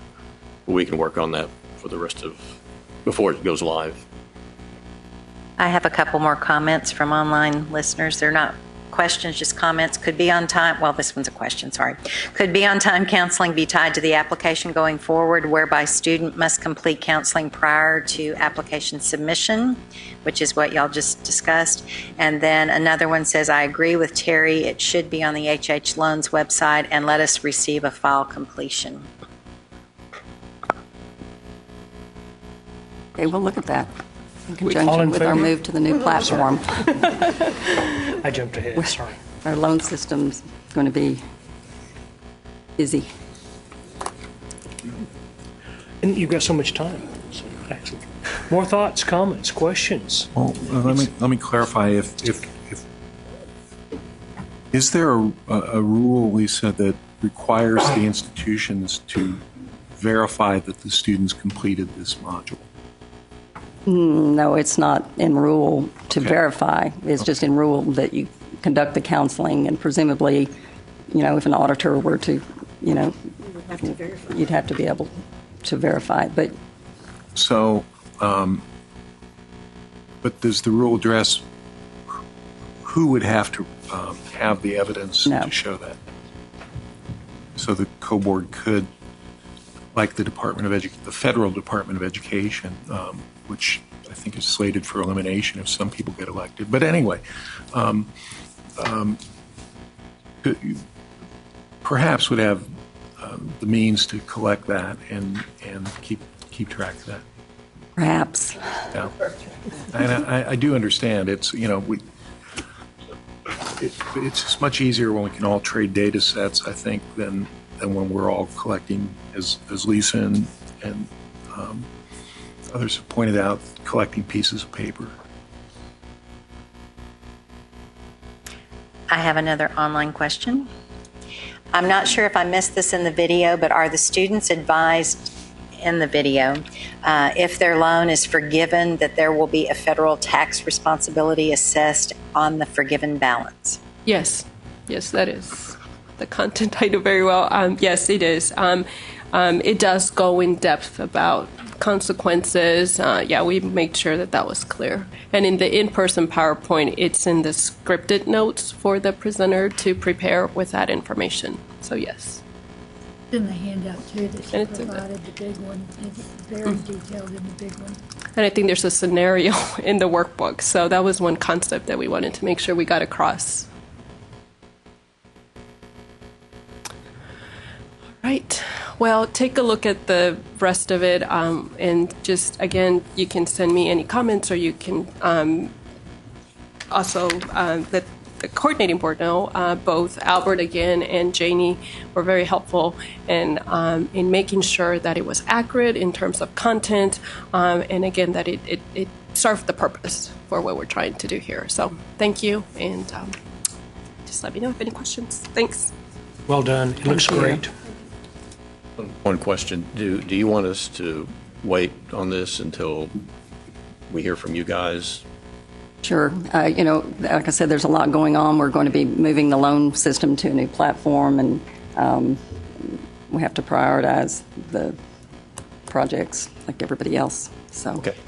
I would say if you feel like you can't get that done by January, and I understand why you may not be able to. Well, this is, we can do it, but since Right. we're going to be working on the verification thing, we could go live with this now. But Right. I understand. That's what I'm saying. Then I think if the coordinating board determines that it's not going to be possible for it to be part of that HH Loans website because of everything going on, then we need to have some kind of mechanism to where we can get those certificates easier than having the student drop it off in our Dropbox with their handwritten name on. You know what I'm saying? I'm just saying if we need some kind of contingency plan here, because I don't, in light of where you're at, I don't know that we'll be able to do that by January because of the system stuff going on. I really don't know the connection, what sort of interface that, if it can be outside I think it's more complicated I just don't know. What we might think. So that would be my hunch, and I know nothing about technology, but if we can have some kind of contingency plan in place to where we can at least have an easier way of taking in those certificates, that would be, or a list. Well, no, because they're not logging in. They're writing in their name, right? What if all we have is this for now, and then it takes us longer than the rest of this year to come up with a better solution to that? If this is because if this is all we have, then it's a paper copy of their certificate, right? And so you would say to go ahead and do it for now, to get it up and going by January. I guess my only concern is if they're just putting their name on the document and they fax it to us or they email it to us, there's no ID attached to it.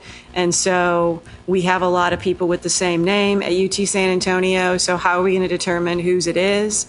So that, if we could just come up with some kind of way for us to get a student could log in, some kind of information. I don't know what that is, George. But okay, here's an option for right in the legislation. There's really no requirement for this, the verification. There is no requirement. But we have to ensure that they do it. Right? I'm going to be one of those institutions that has to determine that they have that, right? I understand. I'm saying that in the legislation, I don't think the legislature put anything regarding a sanction if there isn't That's correct. A verification. And it's an oversight. There's no. I understand yeah, but I'm the but, one that gets audited, so well, I'm not willing to take that chance. But I'm saying right now, though, if it comes down to this for the time being, or we go back to the legislation and say, they didn't actually require this, let's go live with it without this and then continue to work on it. Because, yeah, you're right. If the legislature, if they do an audit and then they say, well, did these kids do this or not? And you say, well, there was no requirement. Obviously, the legislature will say, well, then we got to put a requirement in, I guess. But I'm just saying, would it be a better option to leave this off for now if we can't come up with a solution by the end of the year and then go ahead and implement it? Or to go with a paper copy for now and then fix it later if it comes down to that? I'm just asking for preference. I don't know. I just know that I'm going to collect something because I'm not going to. If come January I'm on that list of schools that has to do it, I'm going to make the student turn something in before I disperse their Beyond Time because I don't trust that it's not a requirement yet. I understand. So, I'm just trying to get an idea for now. I mean, but if we can't get something that identifies that student more than just them signing their name on a certificate by January, then I'll just have to live with it and ask the student. We'll put instructions out to the student saying, okay, make sure that your student ID is on that certificate as well. So that we'll just have to come up with a manual way to do it. On your campus. So I'm going to require it. If I have to do it, I'm going to make them turn it in. So no matter what it looks like or what's on there. Thank you. Okay, we are moving along. If you need to take a break, feel free to step out, but we will continue the meeting. Just in an effort to get things going quickly. I know that's real popular. I want to stay till 5. Okay. Next thing on our agenda is the draft rules for January. And I believe this goes to Lynn.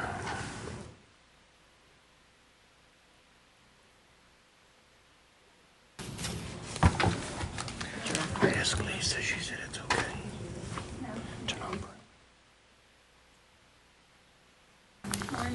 Good morning.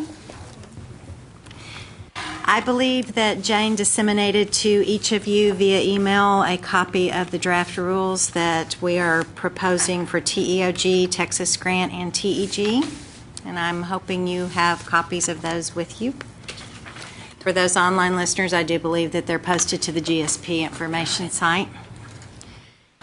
And what we want to do today is just kind of look at those and just, Jane's main concern is to make sure that we haven't missed anything, that we're hitting what we need to hit with what the attempted hours that you voted on at one of the last advisory committee meetings, to make sure that we have thought about everything that is involved with that change in looking at attempted hours while receiving the grant as opposed to attempted hours of the student. So I don't know how you want to go through this. If you want to look at one program, like start with Texas Grant perhaps, look at the preamble, and if y'all have any questions about any of the changes, to talk about those and make any suggestions that you might have. Is that how you would like to proceed? We're going to start with Texas Grant. If you'll pull up the Texas Grant preamble. Lynn, let me ask a quick question. Do we need to make copies? We made the assumption that people would bring copies. If we need to make a few copies, we can do that. Okay, you want to take a 5-minute break and let's do that? Sorry, Lynn. That's okay. How many copies do we need? Would you raise your hand if you need a copy? 1, 2, 3. Okay. Copies? So we're going to take a break. I brought what you emailed, so is that what you're doing? We're going to take about a 5-10 minute break. Okay, 1, 2, 3, 4, 5, Please. 6 copies.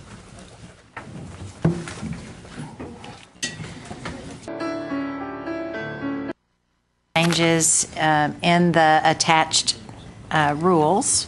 So we might just go through the preamble, and if we need to pull up the actual rule to see the actual wording of the change in rule, we can do that.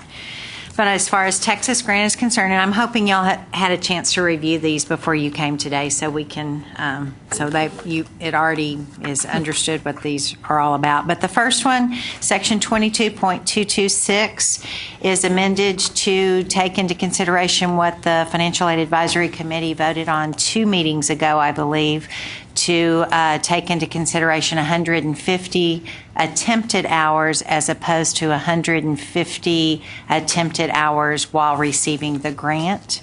So that change is to put that into rule, to take that into consideration. Any questions about how it was presented in rule? Do you want to talk about, or any points you need to bring up? Or Looks good.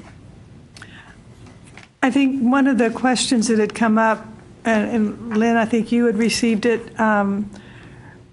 is the question, we don't have any quote-unquote grandfathering for this provision in the rules, and what we did as an alternative is to provide, I'm sorry, I'm taking... Yeah, that's one of the, that's okay, I'll leave two it with more you. down. You're so, on top yeah, of it. Yeah, okay. So attempted hours, the next change that is included in the preamble, section 22.227, clarifies that two-year institutions who can only award renewal awards beginning with the current 14-15 year, to clarify that they can only give a renewal award to a student who received an initial Texas grant at a two-year institution. So if you had a student, and this is the way it is in the statute, so we had to clarify that in rule. If a student received an initial award at a four-year institution, then transferred to a two-year institution, they would not be eligible, even if they meet the renewal requirements. If they didn't get their initial year award at the two-year institution, they cannot receive a renewal award at the two-year institution. So that was just to clarify that rule. Any questions or? Okay.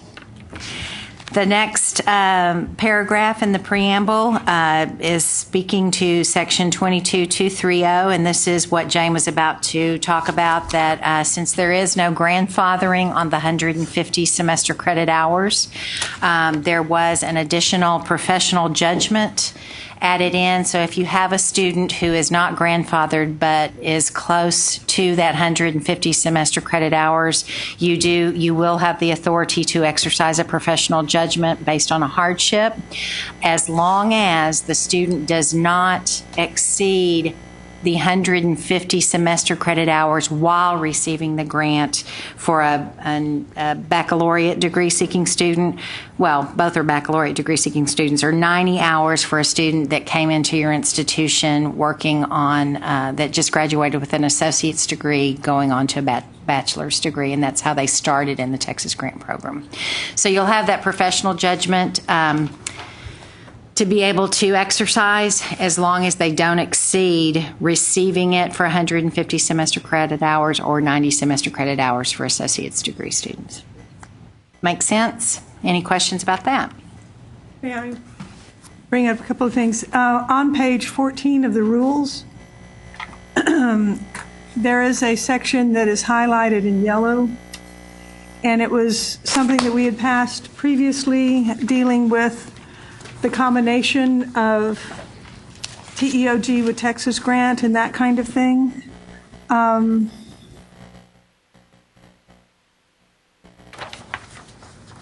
The question is whether the formula is way on down on page 14. And it'll be highlighted in yellow. There you go.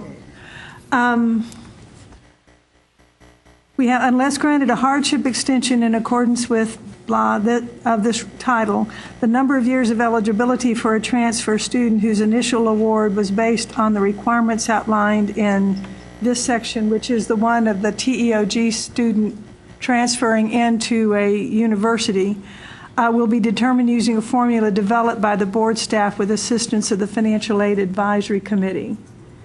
And we have talked about this at a previous meeting, and I didn't know what to put in rule, or if the way this is playing out using the 150 hours would impact this. I just wanted to bring this wording to the attention of the committee and ask, what do we need to do, if anything, to complete this section of rule?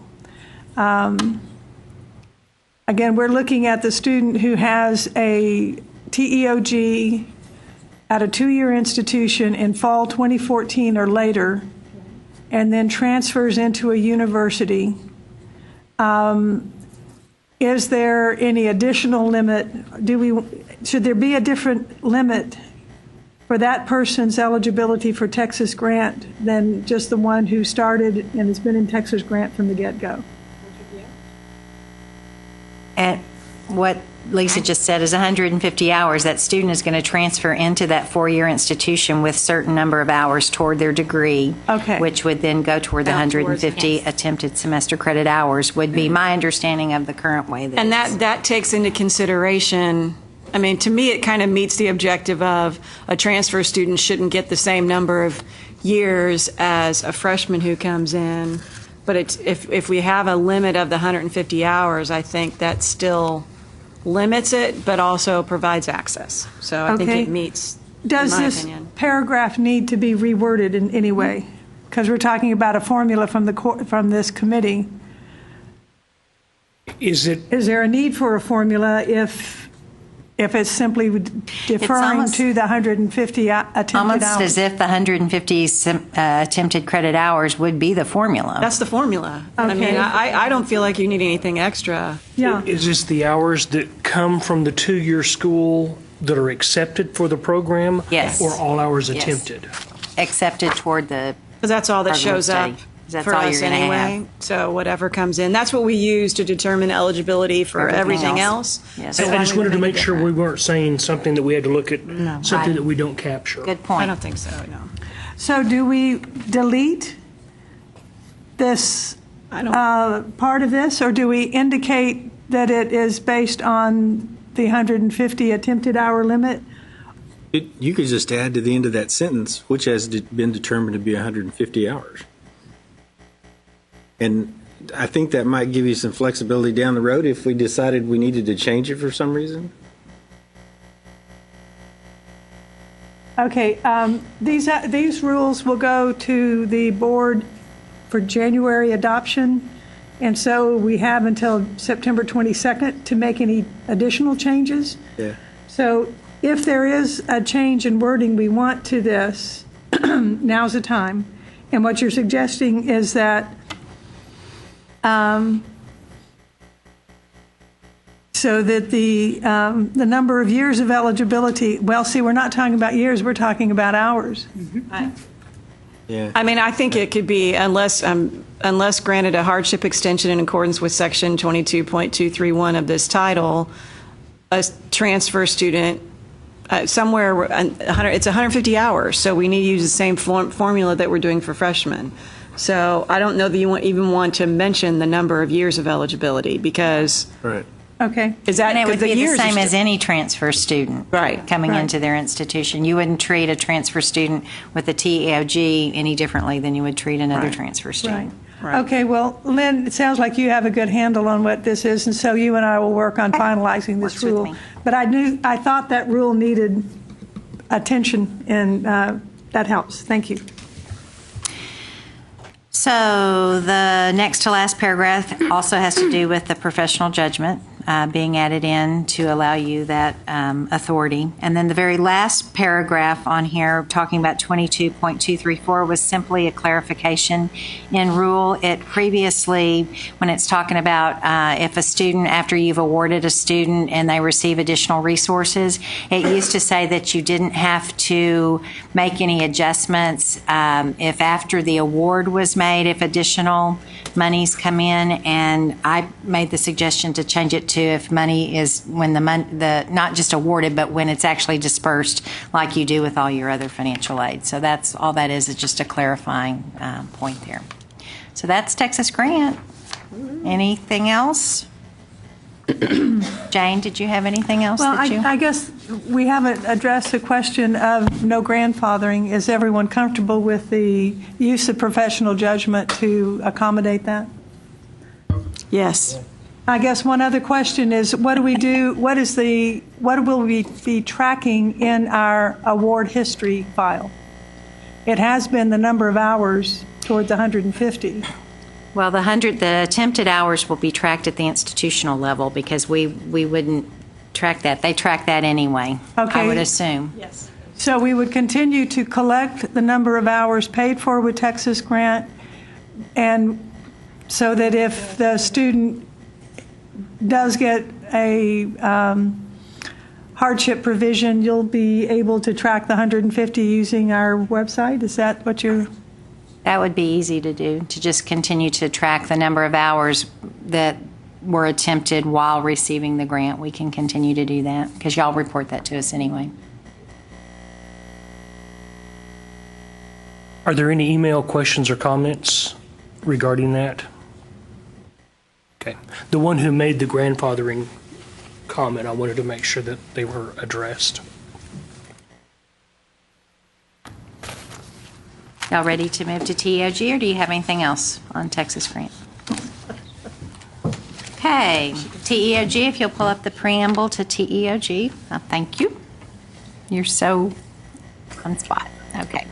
On TEOG, the preamble on the second paragraph says Section 22.254 is amended to include the definition of attempted hours with TEOG, just like we did with the Texas Grant Program, to show that it will be, your monitoring will be on the number of attempted hours for the student, which would be 75 for a TEOG as opposed to the 150.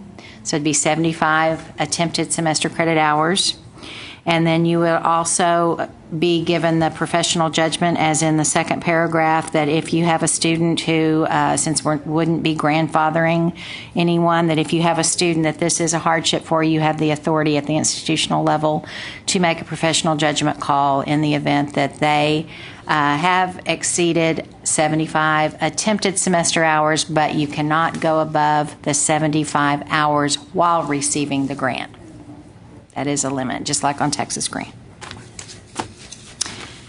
And then the last one is clarification. We just had some clarification on proration to make sure that the rule was matched what we're actually doing in practice. So that was just a clarifying point. Again, in that section, we're talking about numbers of hours of grant eligibility, and does that have any implications about attempted versus paid for?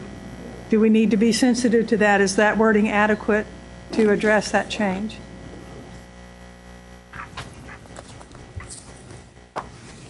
That's over on page 9 of the TEOG rules. So what balance of hours are we talking about there now?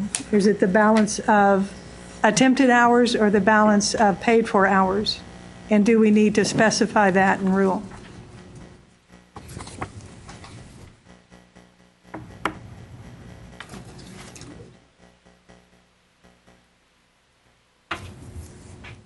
Thoughts, concerns?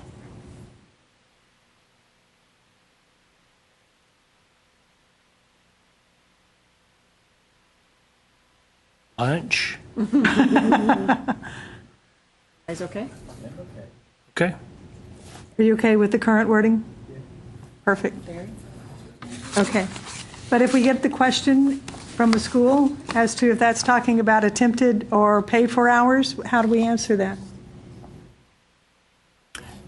See Harold and Terry. We both rotate on the committee.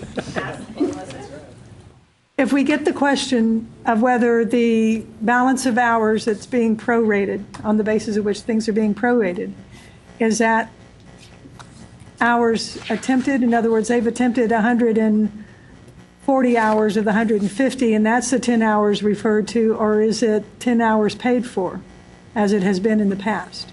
What is that section now referring to? That's probably a relevant question for for Texas Grant as well, because we have similar wording there. We're talking about prorating when you're getting close to the end of your hours of eligibility, but should it be attempted? Yes. Okay. If we're going to truly use attempted hours, so if I'm thinking about whether it's TEOG or Texas Grant, and we're saying that the total number of attempted hours is 150, so Lynn and I were just talking about this during the break.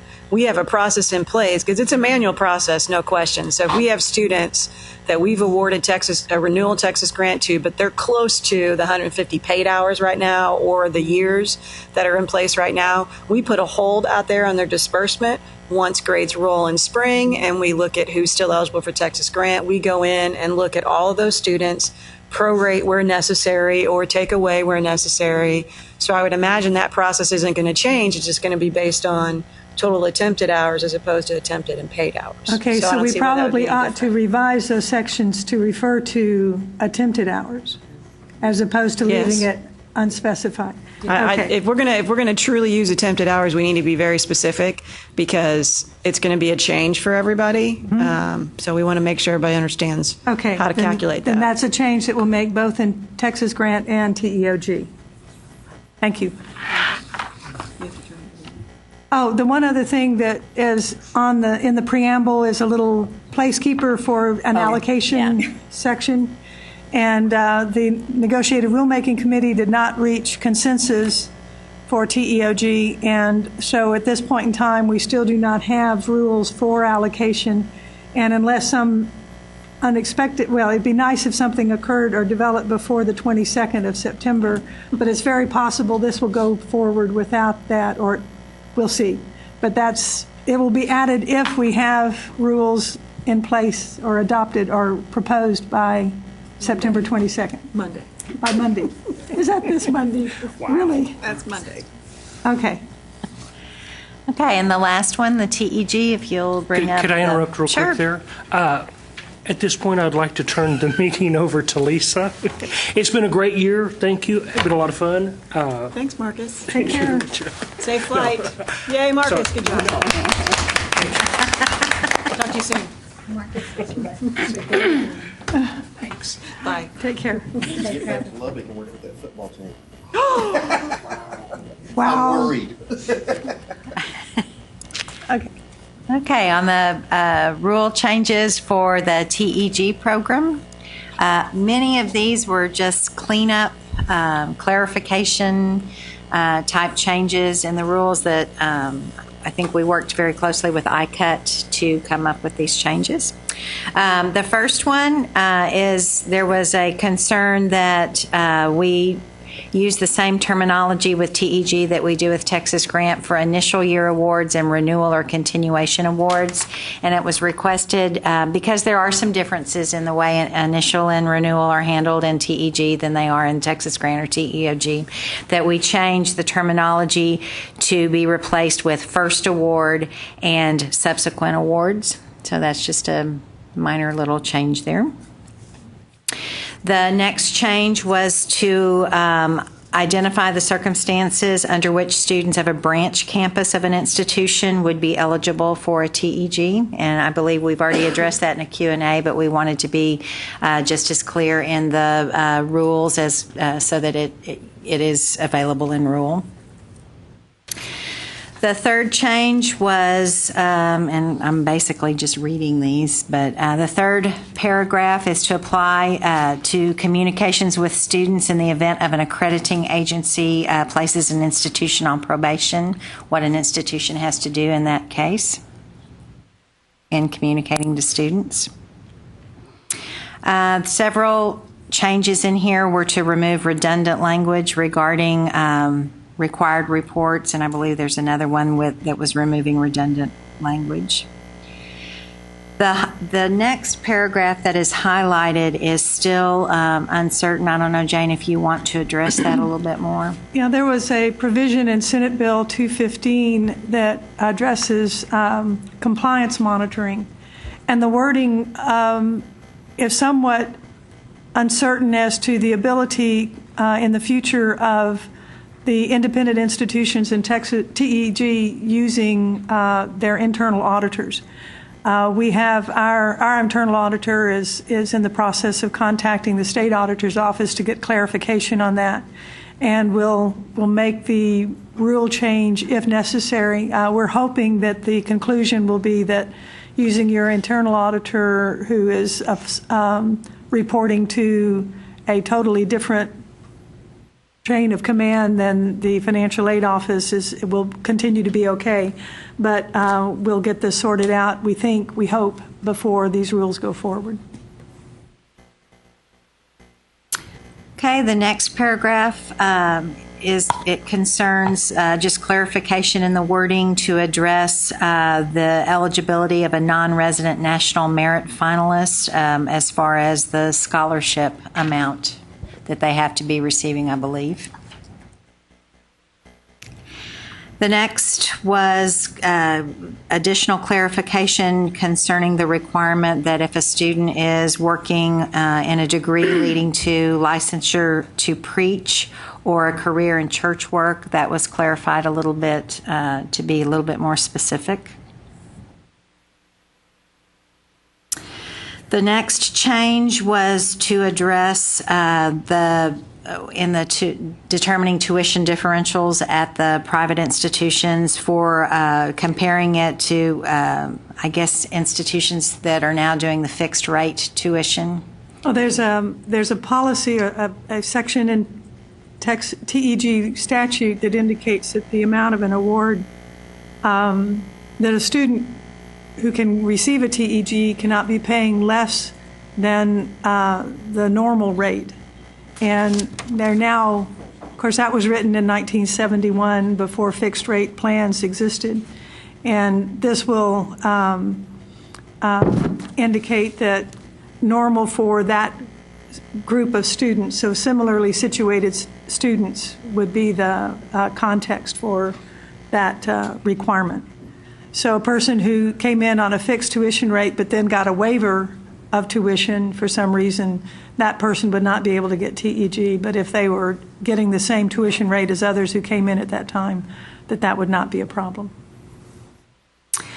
And then the very last change other than there are two changes. The very last amendment, and then the third amendment from the bottom of the amendment section is just changing from passive to active voice, so that's just a minor change. The second to last paragraph was also to change, just as we did in TEOG and Texas Grant, to the word dispersed as opposed to awarded, so that if additional resources come in for the student prior to disbursement, if the money had already been dispersed, then you would need to look and see if the student had been over awarded, just to get that in line with what you're already doing with your other financial aid programs. But that's it for TEG. Any additional questions or comments? I think I could have looked all that over and said, I'm with them. Yes. Thank you. Yes. And I said, it looks great. Good. Thank you, Lynn. Okay. I guess we can move on to the Western Governor's report. That's our last order of business today, right? That is correct. This committee, I think, is well familiar with this project in that you have been involved in some of the earlier discussions. Senate Bill 215, passed in the last session, included a provision or a requirement for the coordinating board to conduct a study and devise a financial aid or draft financial aid legislation for a program for students attending institutions, and let me read the description of the institutions. The students of nonprofit, tax-exempt, regionally accredited colleges or universities domiciled in Texas that offer competency-based, exclusively online or other distance education. In order to have the study performed, the coordinating board contracted with Dr. Sandy Baum, who is a research professor of education policy at the George Washington University and a leading researcher on student financial aid policy, college access, college pricing, etc. In response to the input that Dr. Baum received from the community that she spoke to, her report was of a broader scope than what we had to have for the financial aid program, in that it looks at, or she brought into her discussion, the variety of programs that exist out there now that are hybrid or some combination of online or competency-based. And The report that she completed and sent to us is a part of your handout. Based on her report, or using information from her report, we then drafted legislation that would create a grant program, and our interpretation of the assignment in statute was that it would be a grant program for institutions like WGU, and at least at this point in time, there are no other institutions that meet all of these specifications that are in statute. So in reality, although the rules are drafted for WGU or any similar institution, at this point in time, WGU is the only one that we know of that could qualify. Not the rules. In the rules, yes. Not rules, the statute, excuse me. Okay.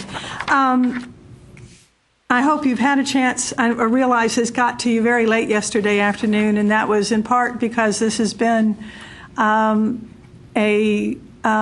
ongoing process of getting the bits and pieces all together in one place. At the bottom of the first page of the handout that we sent you is the beginning of the recommendations for the program for, in reality, WGU, but WGU and similar institutions. The recipient has to be pursuing a baccalaureate degree. At this point in time, I think all of the students at WGU are pursuing baccalaureate degree or graduate degrees, or have a baccalaureate degree and are taking perhaps some, what's the word?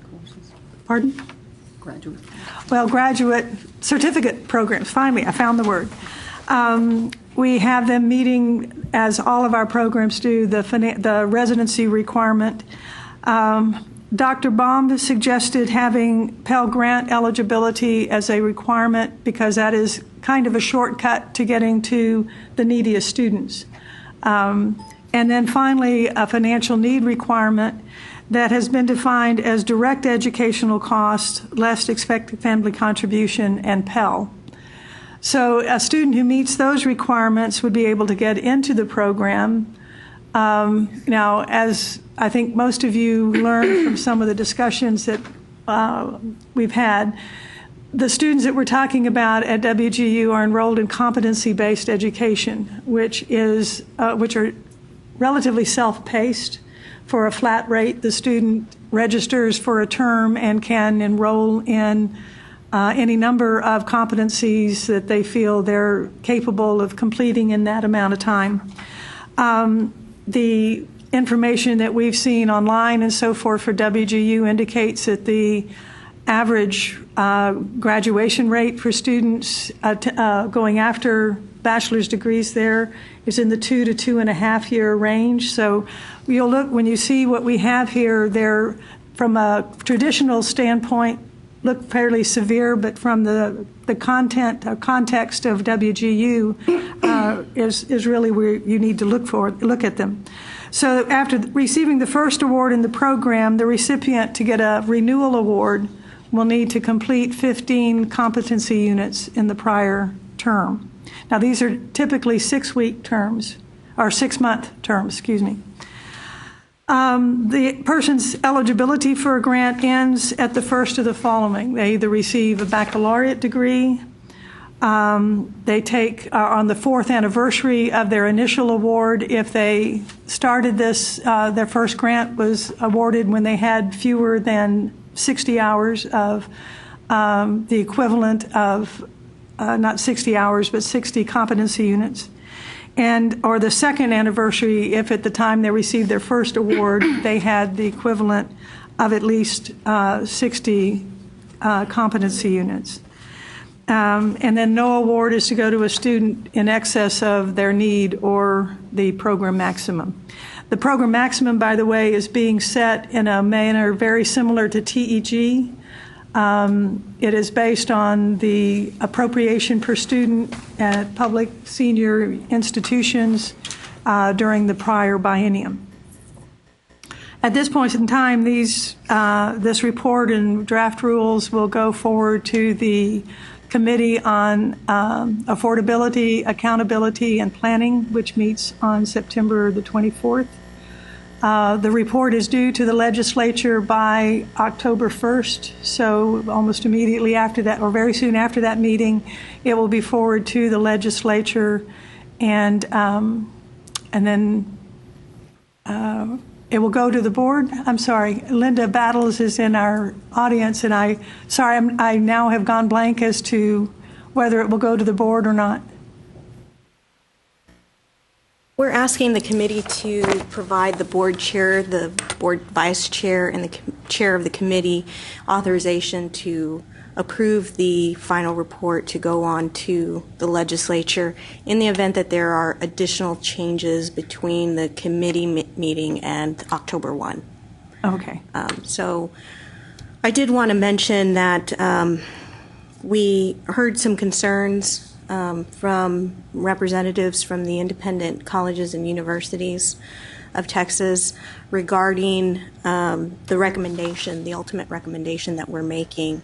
And we're simply replicating the language that's in Senate Bill 215 in terms of the eligibility of students and the applicability of this program.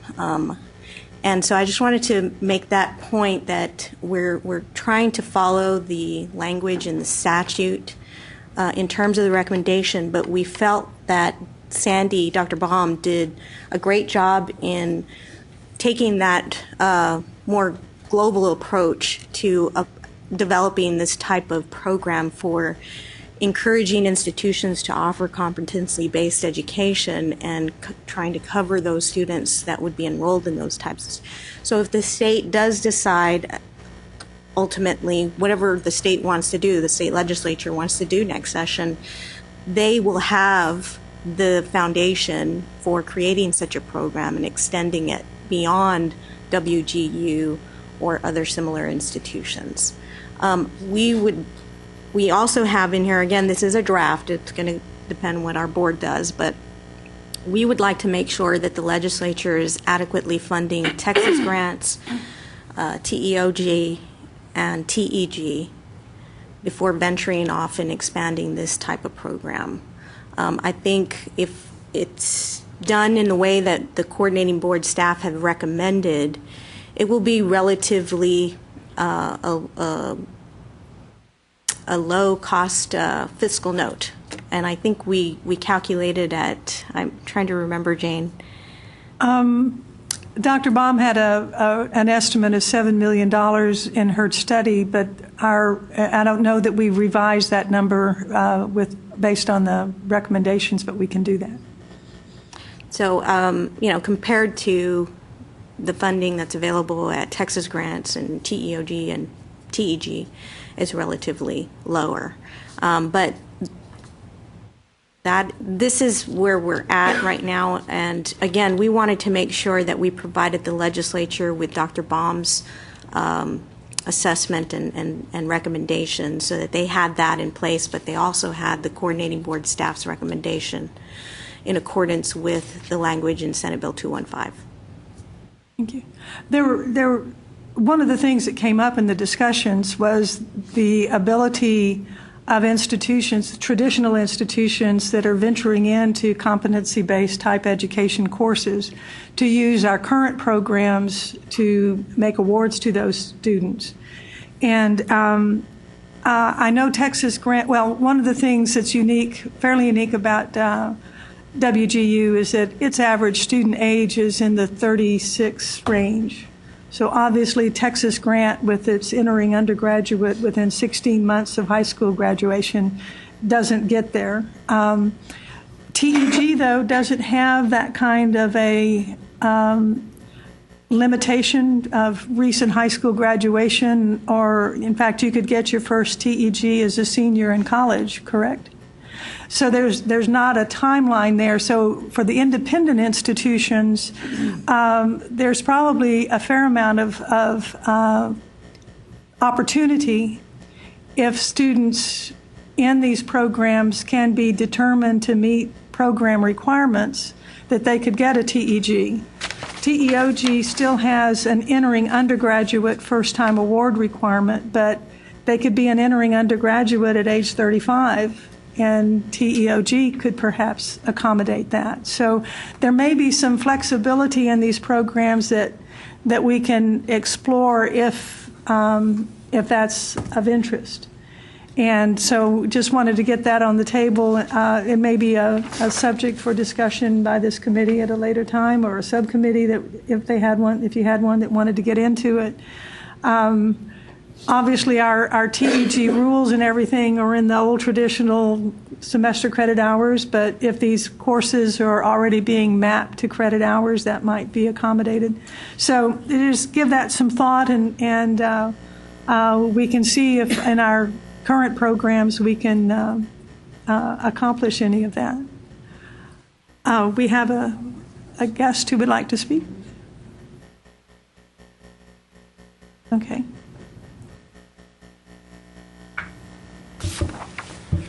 Good morning. I'm Ray Martinez. I'm the incoming president of the Independent Colleges and Universities of Texas. And I just want to very quickly say, first of all, I think Linda's exactly right in how she's described things, and I appreciate that she brought to your attention the concerns that ICUT has expressed about the draft legislation. The report, I think Linda's correct. I think Dr. Baum has taken a very good effort to explain that traditional higher education institutions are also interested in the possibility of innovation in the same way that WGU Texas has done for the higher education landscape, not just in Texas, but throughout the country with competency-based education. For those of you who don't know, prior to starting with ICUT about 6 weeks ago, I was chancellor of WGU Texas here in Texas for the past year. And so I'm familiar with, I'm straddling two different roles, but I'm clearly ICUT at this point. And so we appreciate the effort by the coordinating board and the staff, and over the past week with Linda and Bill Franz and all the way up to the commissioner addressing the concerns that we have. And it basically just boils down to the fact that we want to make sure that of our 38 ICUT member institutions, that we don't in any way disincentivize the possibility of innovation and the creation of competency-based courses or degree programs. If we're going to recommend to the legislature that they create a financial assistance program that is based primarily or targeted primarily to adult learners. So right now the way the draft legislation reads, as I understand it, is that it would exclude any students who are otherwise currently eligible for Texas Grants, TEOG, or TEG. But as Jane has explained, I'm sorry, Jane. I'm sorry. Go ahead, please. That exclusion is because the institution is not eligible. Based upon the language of the amendment, or of the statutory Correct. Language, I should Correct. say. Right. So all I would say is, and I understand that. Okay. All I would say is that TEG currently has a requirement that you have to be enrolled at least 3/4 of a time for a semester, 3/4, at least 9 hours, and that you complete at least 24 semester credit hours in a year. And in looking at adult learners, average age of a WGU Texas student is 37 years old. These are folks who are working full-time and have full-time families. So to expect them to be able to take on a course load. The other thing to remember is that with WGU Texas, and I'm not here to speak for them, but my recollection is that when you enroll as a student at WGU Texas, you're taking courses not concurrently. You're taking one course, one competency unit, you pass it, or you take your assessment and you move on to the next. But in traditional higher education, you're signed up for 9 credit hours at a minimum, and you have a 24-hour semester credit hour or 24 semester credit hour requirement for the year. So can you fit that model into the adult learner context is, I think, the concern that we're really expressing here. And we just want to preserve that option, and we totally agree. I agree with Linda in how she's characterized this, that the legislature can ultimately decide to do what they want. And the coordinating board reads the language, the statutory language, as being applicable only to WGU Texas or similarly situated institutions. We disagree with that interpretation, but that doesn't matter because we do know and we understand that the legislature can decide to do this how they want. And quite frankly, the coordinating board staff and the recommendation moving forward, I think, does a very good job of putting that forward. I think the Baum report says in page 3 or 4 that the legislature ought to look at expanding eligibility. We just feel like a recommendation from the coordinating board would have been better if it already acknowledged that the way the statute reads, it appears, at least from our perspective, to allow for students in traditional higher education institutions to also participate in this kind of a program. But we understand it's up to the legislature, so we respect the work and appreciate the work that the coordinating board staff has done. And if the legislature moves forward, we hope that they will create a program that allows for eligibility of students who attend not just exclusively online institutions like WGU Texas, but traditional institutions who also want to be just as innovative and create competency-based curricula. Thank you. Thank you,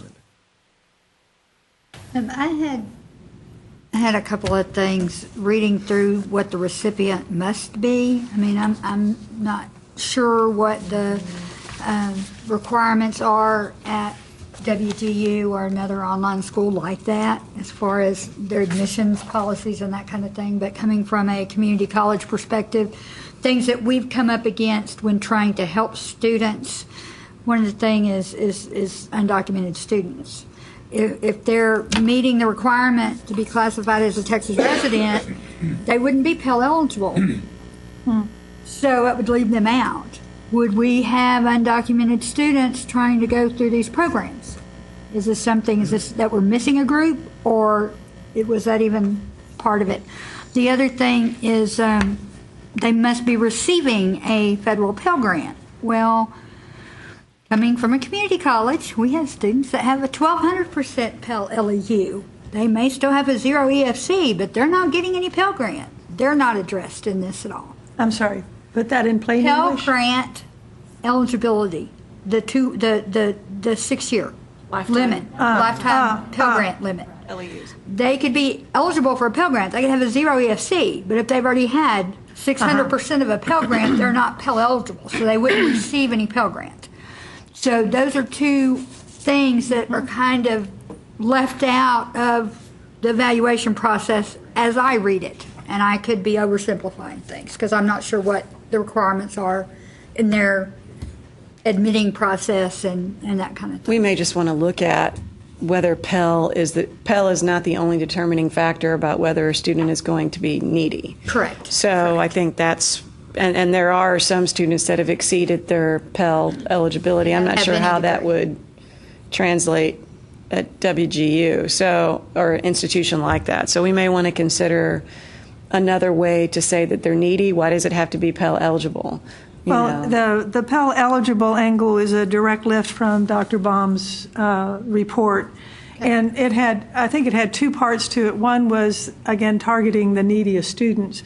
Another one was that WGU has worked it out with the Department of Education that their students can qualify. Right. And so they have a mapping from the competencies to the Pell Grant system.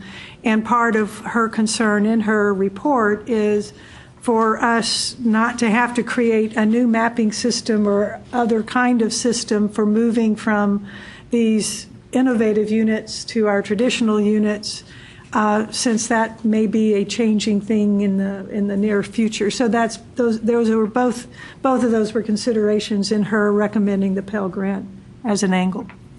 I think you could still use the same kind of formula for tracking the competency-based. I think we just have to decide, because Carolyn's right, because that would leave out any kind of undocumented student. So if that's what we want to have happen, and undocumented students are not going to be eligible, they're eligible for other state programs. So should we make a provision in there somehow to determine that undocumented students that want to attend an institution like WGU could potentially get this grant? So you'd be excluding some students from it that are still needy. They just can't get Pell Grant. It's the same thing that we do with Texas Grant. So I don't know if we want to explore that. And I would just say Pell is not the only determining factor for saying that a student's needy. And if we do, the LEU could come into play eventually, even with competency-based. I'm sure it's not there yet, but if they've used up all their Pell eligibility somewhere else and then go to it could get messy. Yeah. And then they wouldn't be eligible for this grant program. Jane, to follow up on what Lisa said, so for example, the Pell Grant in some ways like the Texas grant, is based on the student's estimated family contribution. Mm-hmm. So the phrasing could be something to the effect of have an estimated family contribution that would be the equivalent of that which is required for a student to be Pell Grant eligible, or something like that. There is an EFC limit, I believe, in the draft legislation.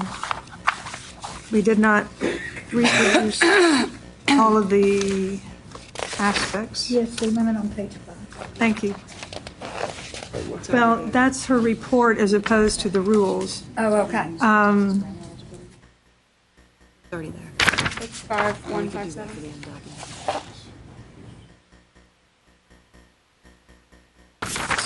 That would be my suggestion. The limit for.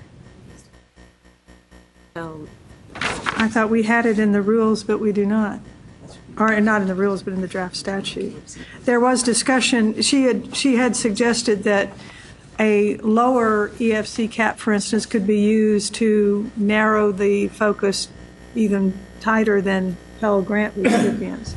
So that was in her discussion, but I don't see it in our draft statute. Yeah, well, and typically the statute is not that much detailed, and that comes out in determining need as through rule as opposed to in statute. Like I said, they were just some things that popped up on my radar because of the dealing with them at the community college level, and it's going to leave gaps in there that could cause problems for some students. And if you're going to, I mean, if the Pell, I understand why Pell is being used, but what Lisa and I were just looking at, there is a state system to determine need, and that's the TASFA application. It's what we use for Texas Grant. So there's no reason why we couldn't use the same type of, we go in and take the TASFA, we calculate need, and that's what we use to determine their eligibility for the Texas Grant. So why wouldn't we want to make that available to students attending these institutions? So just a thought. I think those are good, valid points, and I'd like to have go back and talk to the commissioner about that and see how we can address that in the draft recommendation. Yeah. I think on the issue of institutional eligibility, and Ray mentioned this,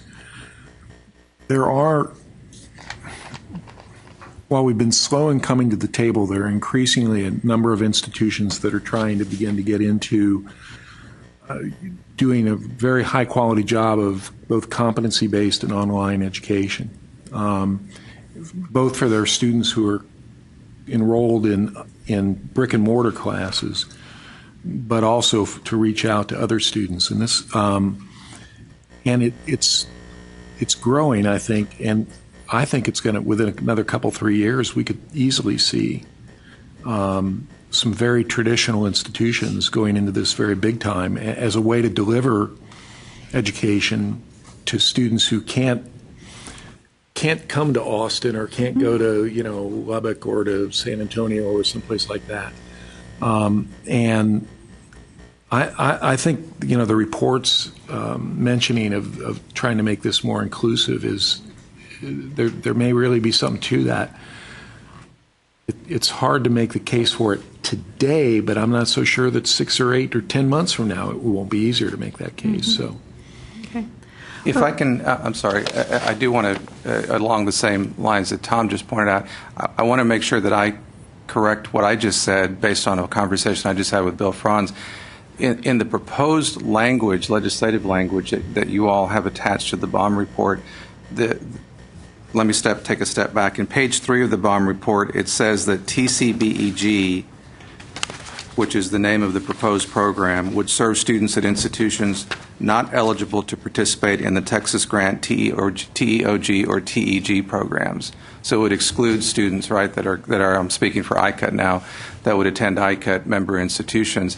It doesn't look like you all carried that over into the proposed legislation. And I don't know if that's intentional or not, but Bill Franz just pointed out to me that requirement or that restriction is not in your proposed legislation. And if that's the case, then perhaps I misspoke or I was inaccurate, and I had read the proposed legislation, but I had assumed that you all had carried over that restriction, and that you're saying that your draft legislation is not applicable to students otherwise eligible for state for need-based grant aid, state grant aid, but it's not in there.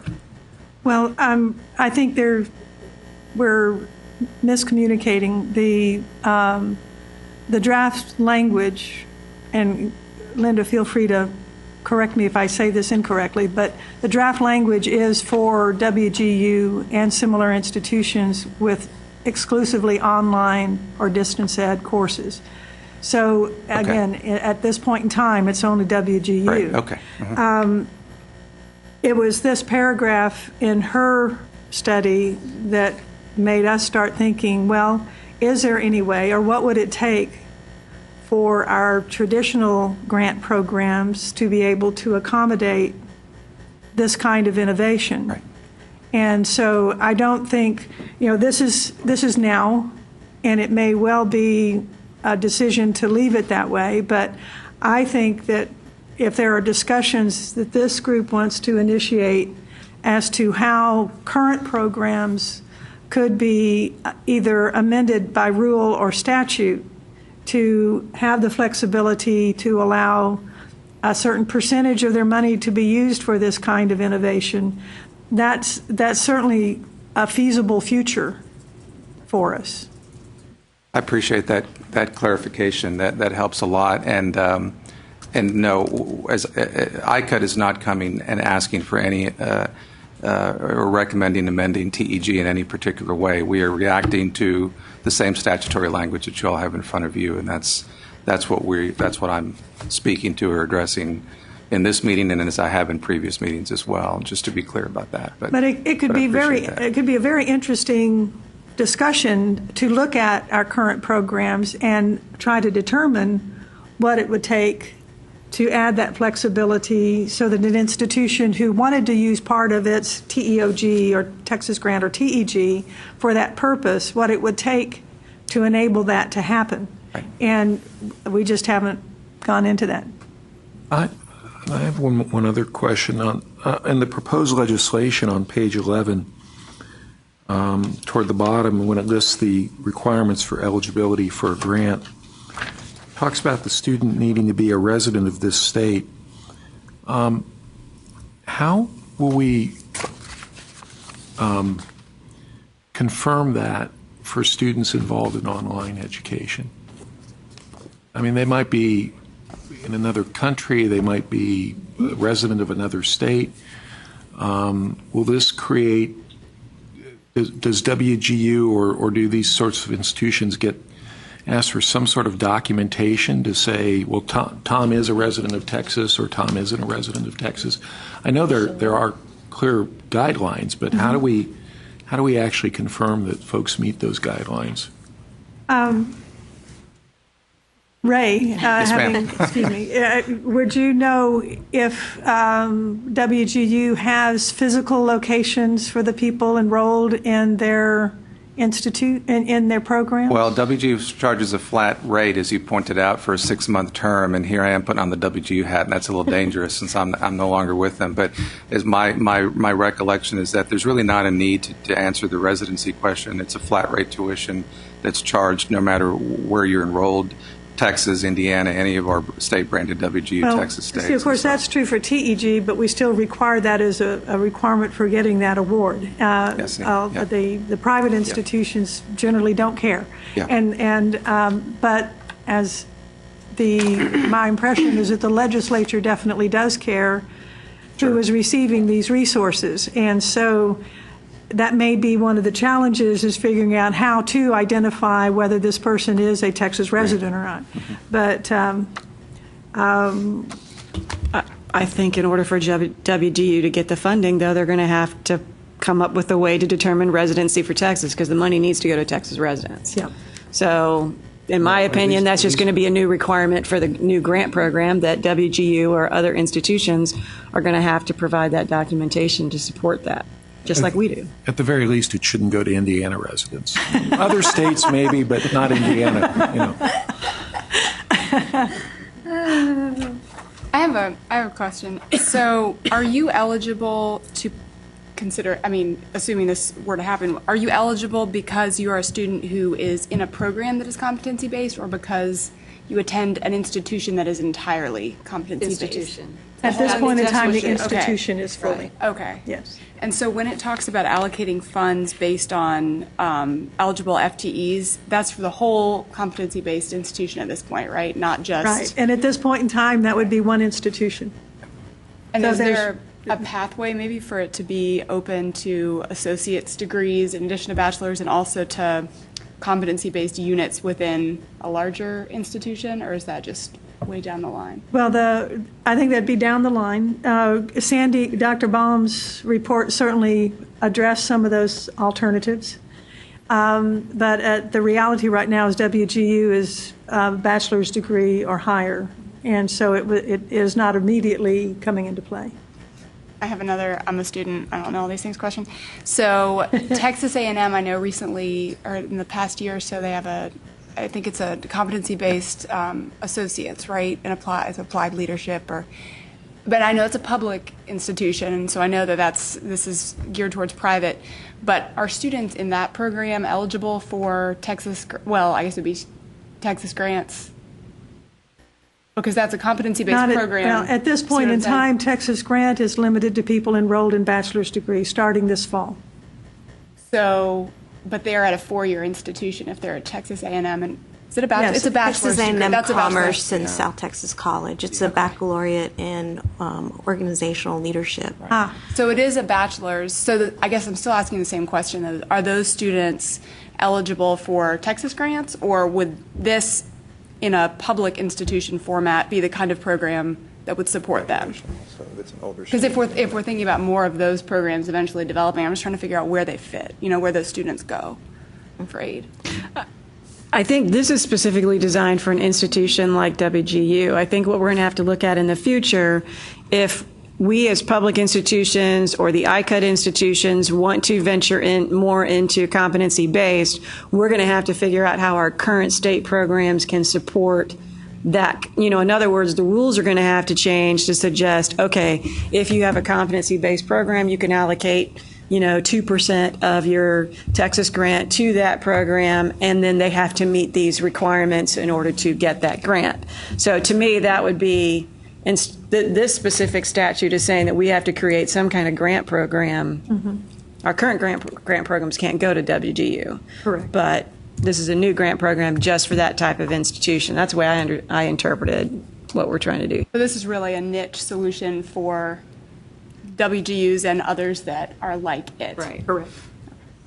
I would just like to say that, with the Department of Ed just putting out there the fact of the experimental sites for competency-based education, direct assessments and prior learning assessments. Some of our institutions are having discussions about actually applying for those things. So I agree with what Tom is saying. I mean, it may not really be hitting us all right now, but it's coming. Mm-hmm. And, as I know, September 29th is the deadline to submit those applications to the Department of Ed. I see a lot of, more community colleges even going in that direction. I know we're one of them. And so, I definitely think we need to be talking about this in terms of allocations, and even this, that would limit funding only to those type of schools, because as we are now moving in that direction in the next few years, then it will definitely have an impact for a lot of us. And I guess one of the questions is do you try to get a new program created, or do you try to add the flexibility to the existing programs? And I don't know which will be easier, but it may be easier to add the flexibility to the existing programs than try to get a whole new something created. Because you'll have a fiscal note on a new program, and unless you can get the funding for it, it's not going to go anywhere. Yeah.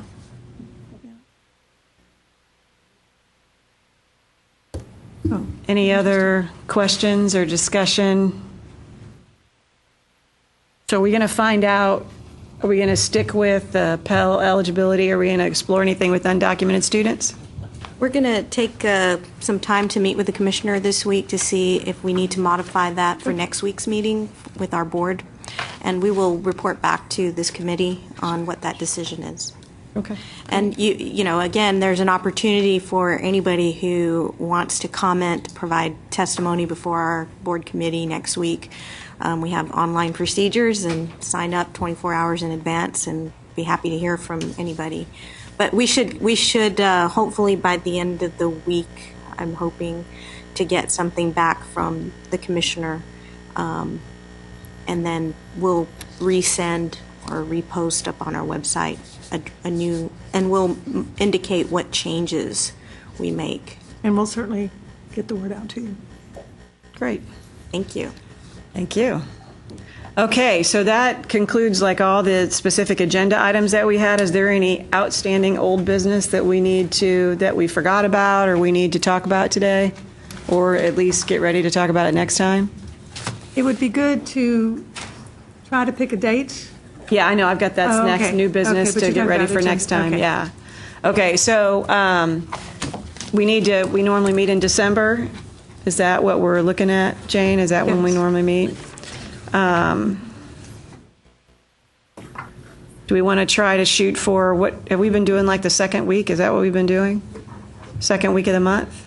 We don't want to go too far into December. Right. The first or second week of December, I think, would be what we're looking for. Okay. When's SWASFA, Lisa? I know SWASFA's in November. in November. It's the first week. That's right. Yeah, I think it's around the 4th or something like that in November, so we're okay there. What is today? Is today a Tuesday? Do Tuesdays work? I've lost track of what day I'm at. Are Tuesdays the better day for folks to come in? Because we can shoot for December 2nd or December 9th. I don't think we should go any further than that with it being December. December 9th. Oh, see, I totally haven't paid it. Okay, so we can't do the SFA conference. So December 9th, would that be a date for us to shoot for? Second Tuesday of December? We'll try to get the Try to look at that and see if we can get, so Jane will get back to us on that. And then the other thing that we'll work on before, you'll probably get an email, those of you that are continuing on will get an email to bring in new members for that December meeting. So you all are going to send out requests for nominations, get those back by October 24th. We can maybe talk about it at the TASFA conference. I'll get with Millette and see if we can make an announcement at TASFA, perhaps, at the conference in October, see if we can get more nominations. Again, the main thing is that does have to come from the president or chancellor. Right, I know, but we can at least, yeah, right, we can do a little push there. And then if all of us can maybe talk to our admissions folks to look at counselors, high school counselors that might be great candidates for that. And then we'll conduct maybe an email meeting after, like, the first part of November. Does that work for everybody, to do something via email to try to, depending on how many nominations we have, that will determine where we go.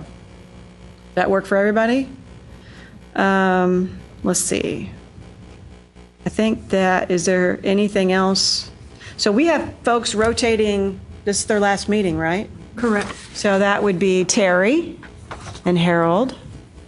And who else was on that? Joe Pettibon. And Joe, are you still there? No. He's gone. Well, we said goodbye then. He's not gone. He's just gone from this meeting. Yeah. So we would like to say thank you to everybody that served and who's rotating off. So thank you very much to Terry, Harold, and Joe. The rest of you, you're in it still. So hang tight, right? Okay, if there's no other business, then I would move that we adjourn the meeting today. Is everybody okay with that? Anybody want to make a motion to do that? Make a motion that we adjourn. Okay, second.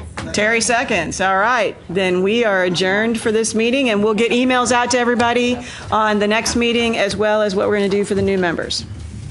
Very cool. Thanks, guys. Be Thanks, careful going everybody. home.